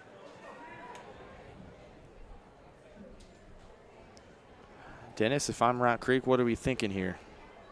Swing away. Oh my God, we got to steal home. Martini's going to bunt, and it works perfectly. A beautiful jump. They get the out at first. Another run comes home. They're going to get 2. That was a suicide squeeze if I have ever seen one. That was the suicide squeeze. So essentially, the bases are clear, but they've scored 2 runs. Young man with that sacrifice bunt gets 2 RBIs. That was Peter Martini, the shortstop. Excellent bunt. A 2-run RBI sacrifice bunt.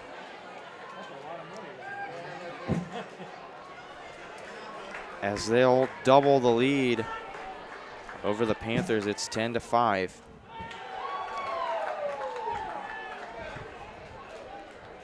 Now it's to the bottom of the order with Hunter Prakish taking ball 1. And how about Hunter Prakish today?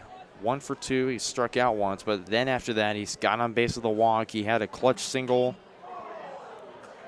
Fouls this one away, 1-1. Then so far he's been able to. He's just been a really solid go-getter for this Mustangs squad at the bottom of the order. 1-1 to Prakish. Nailed in there for strike 2.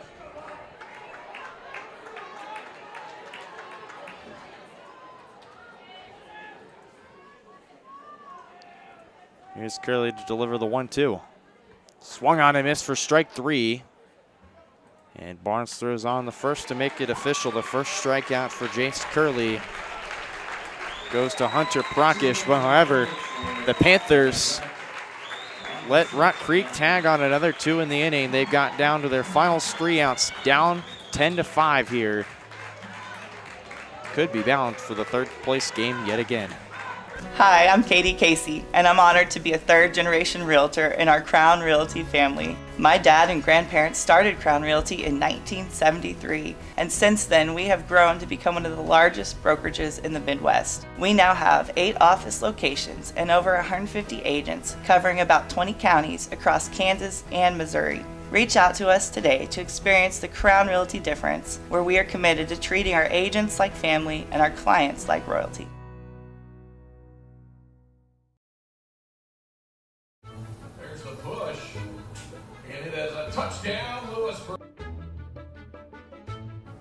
I'm so sick of this. I saw a Go Brawley truck in front of Bob's. Go Brawley. No buffering allowed. Visit GoBrawley.com today. Yes! Yes! You two really need to get Go Brawley.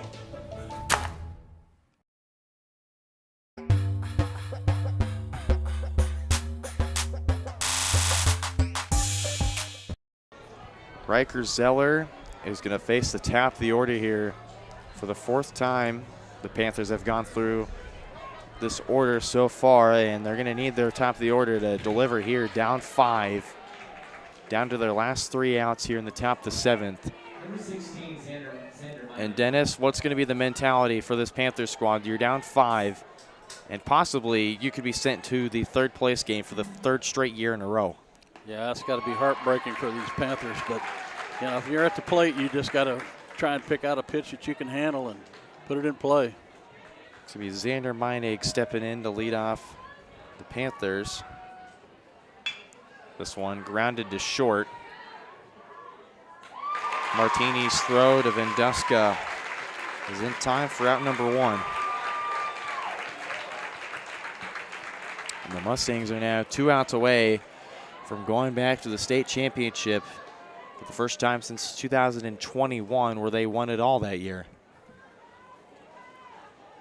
Yeah, and if they do, you know, it's going to be a great matchup.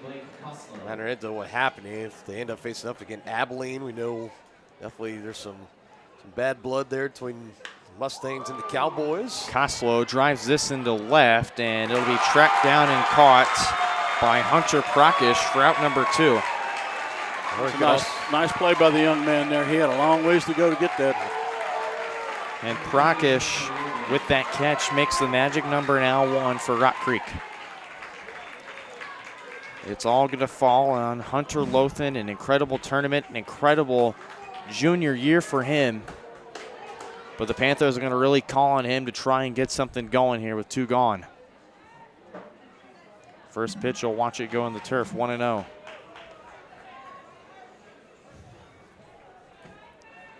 Lothan 2 for 3 today, a double, a single, and he grounded out to the third baseman his second time up.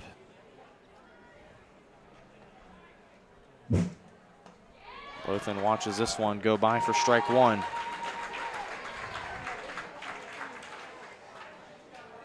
Two strikes away now for the Mustangs.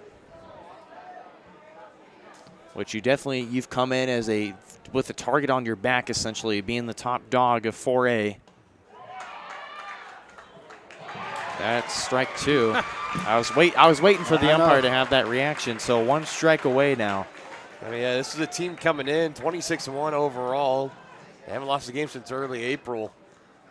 That target on their back was absolutely huge coming into this. Chieftains yesterday at Tonganoxie had him on the ropes a few times. Paola looked like they had him on the ropes a few times in this game. 2-2. Swung on and missed for strike 3. The top dogs of Rock Creek are going back to the state championship for the first time since 2021. And for Paola, they are headed back to the 3rd place game for the 3rd straight year in a row as they look to take on the loser of Pratt and Abilene. Hats off to Rock Creek. You know, we got broadcast them a couple of times. You know, excellent team. They deserve to be in the championship game, no doubt. A heartbreak again, unfortunately, for Paola. They'll have a game off, try to regroup, recollect themselves. You know, there's still hardware to be competing for, and I know it doesn't look as shiny as the gold of the championship plaque potentially, but, you know, we said it yesterday, and I think it's still worth noting again today, regardless of what ends up happening in this second game, what Paola has been able to do. Is this the 4th year in a row? Yes, 4th year in a row they've been to state. And that's amazing. Sound like 3 years in a row now, 3 or 4 years in a row. They're going to be 3 years in a row now. They're competing in the 3rd place game.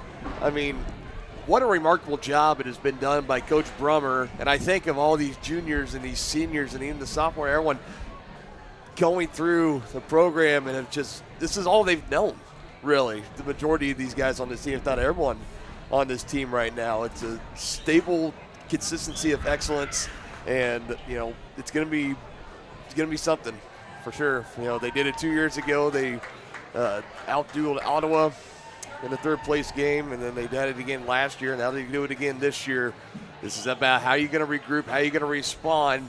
Get ready. You got to play one more game before the season's over and still trying to bring home some hardware. We're going to step aside here for just a minute. When we come back, we'll have the final numbers to you from Dean Evans Stadium. The Panthers are going to the 3rd place game. They fall to the number 1 seeded Mustangs, 10-5. Call insurance agent. Hello, customer. Oh, great. I just had a quick question about my insurance. You are 312th in line. Oh, it's just a real quick question. Would you like a callback in 6 hours? Sometimes humans are just more helpful. Hey, Max, I can answer your insurance question. Awesome. Appreciate it. Farm Bureau Financial Services. It's your future. Let's protect it. Contact Rusty Walters in Paola today at 913-294-2737. For more than 20 years, Gherkin Rental has been the place to go to get the job done in eastern Kansas and western Missouri. With a huge selection of quality equipment, from roll-offs to trailers, telehandlers to generators, power washers to popcorn makers. Experienced equipment professionals and clean, well-maintained tools to help you get the job done right. The first time. Gherkin Rental. Stop by any of their 13 locations across the KC Metro or call 855-GHERKINS. That's 855-437-5367. Up your lawn care game at Hers Inc. in Spring Hill. We have one of the area's largest and most diverse selections of lawnmowers, including top brands like Altos, Bobcat, Gravely, Dixie Chopper, and Red Max. Quality built machines for any size job. And when you get your mower at Hers, we offer full service and repairs covered by your warranty. From the backyard to the back 40, the all-star lineup of mowers at Hers will make you the captain of the lawn. See the full lineup at hersinc.net. Call 913-247-3530 or just stop on by. Oh, hi, honey. Hi, Grandma. I'm really sorry. I won't be able to make it today. I have way too much homework, and you don't have enough internet. Oh, honey, I gotta go. I gotta go. Oh, I need more internet in my house. Well, you could have just called, right? Oh. Call Go Brawley today. If you're going to wear jewelry, shouldn't it be as unique as you? At Wilson's Jewelers, they can bring your ideas to life. Wilson's can also put old stones in new pieces, or new stones in old pieces, or even just repair what you already love. Wilson's Jewelers brings quality service and old world craftsmanship to the area by learning from jewelry masters from around the world. For 30 years, Wilson's Jewelers has been family owned and operated. When it comes to your adornments, trust Wilson's Jewelers, your personal jeweler.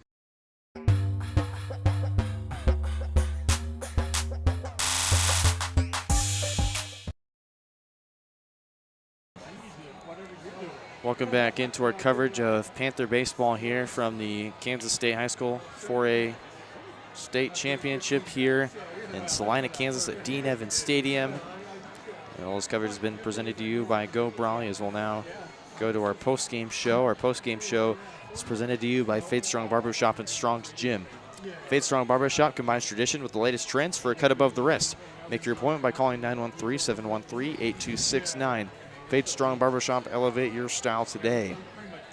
Again, the Rock Creek Mustangs going back to the state ships.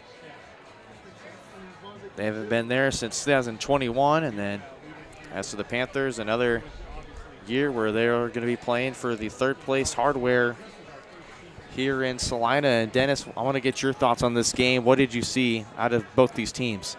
Well, I thought Paola came out with a lot of fire, and what was impressive to me is they didn't get their heads down when they got down early, and they battled back, got it back within one run, but they just couldn't hold this powerful Rock Creek team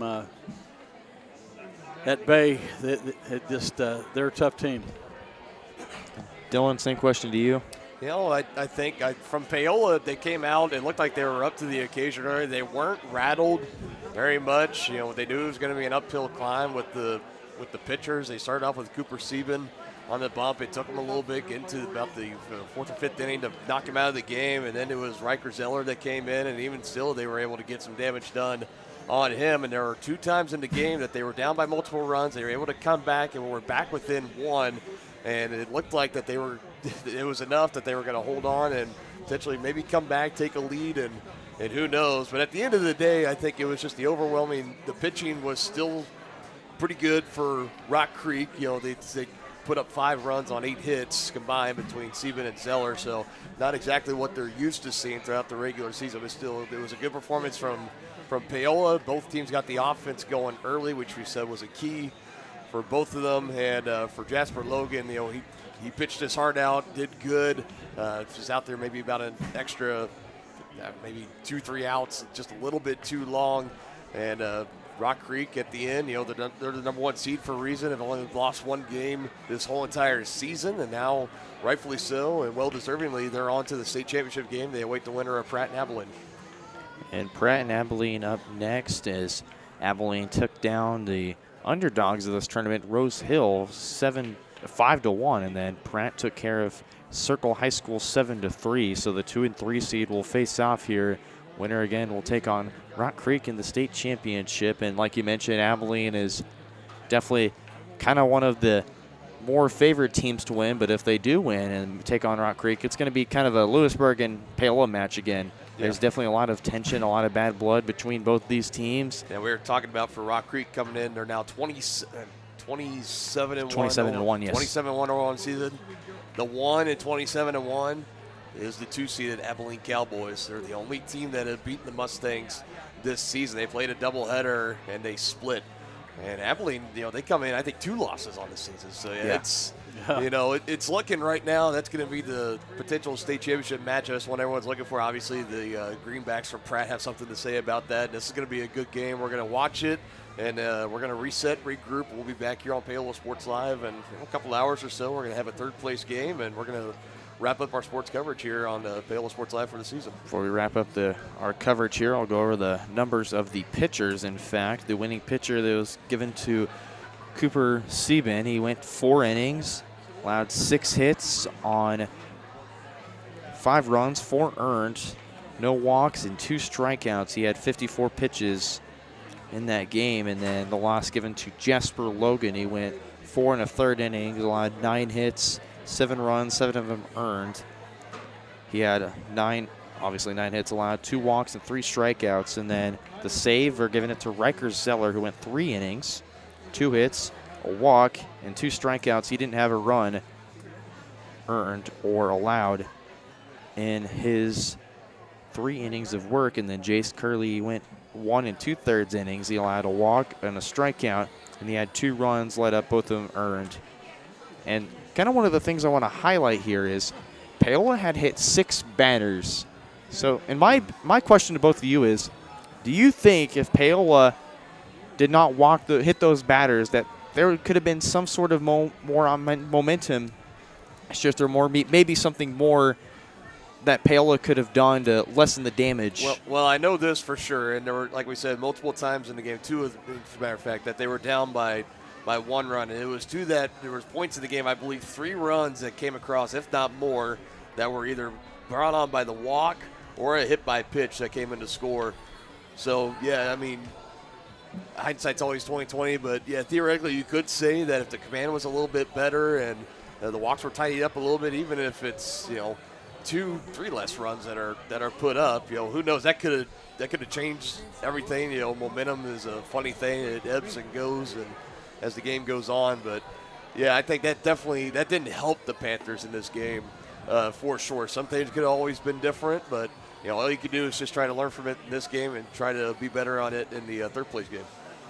Yeah, I think they're going to have to play better in the 3rd-place game to come out with a W here and they need to solve an issue. It looked like both teams were having problems gripping the baseball. So hopefully they can get that ironed out, and going forward they can at least bring home the 3rd-place plaque here. So Paola will play again in the 3rd-place game that's expected to be at 3:30. We're definitely a little bit behind schedule, so it'll be a little past 3:30, but be checking on the Paola Sports Live YouTube channel. We'll post that game, and then we'll go live whenever we're winding up and getting ready to have the first pitch, expected to be a little bit past 3:30. But I want to thank everybody for tuning in to our coverage of Panther baseball here in the 4A tournament semifinals, alongside my partners in the booth, Dylan Funk and Dennis Drennan behind the camera. I appreciate you guys and everything you do for me. I'm Brendan Bolin, signing off from David Evans Stadium for now. Roll Panthers. See you at 3:30. Paola Sports Live is presented by Go Brawley. It just works. Learn more at gobrawley.com. Also by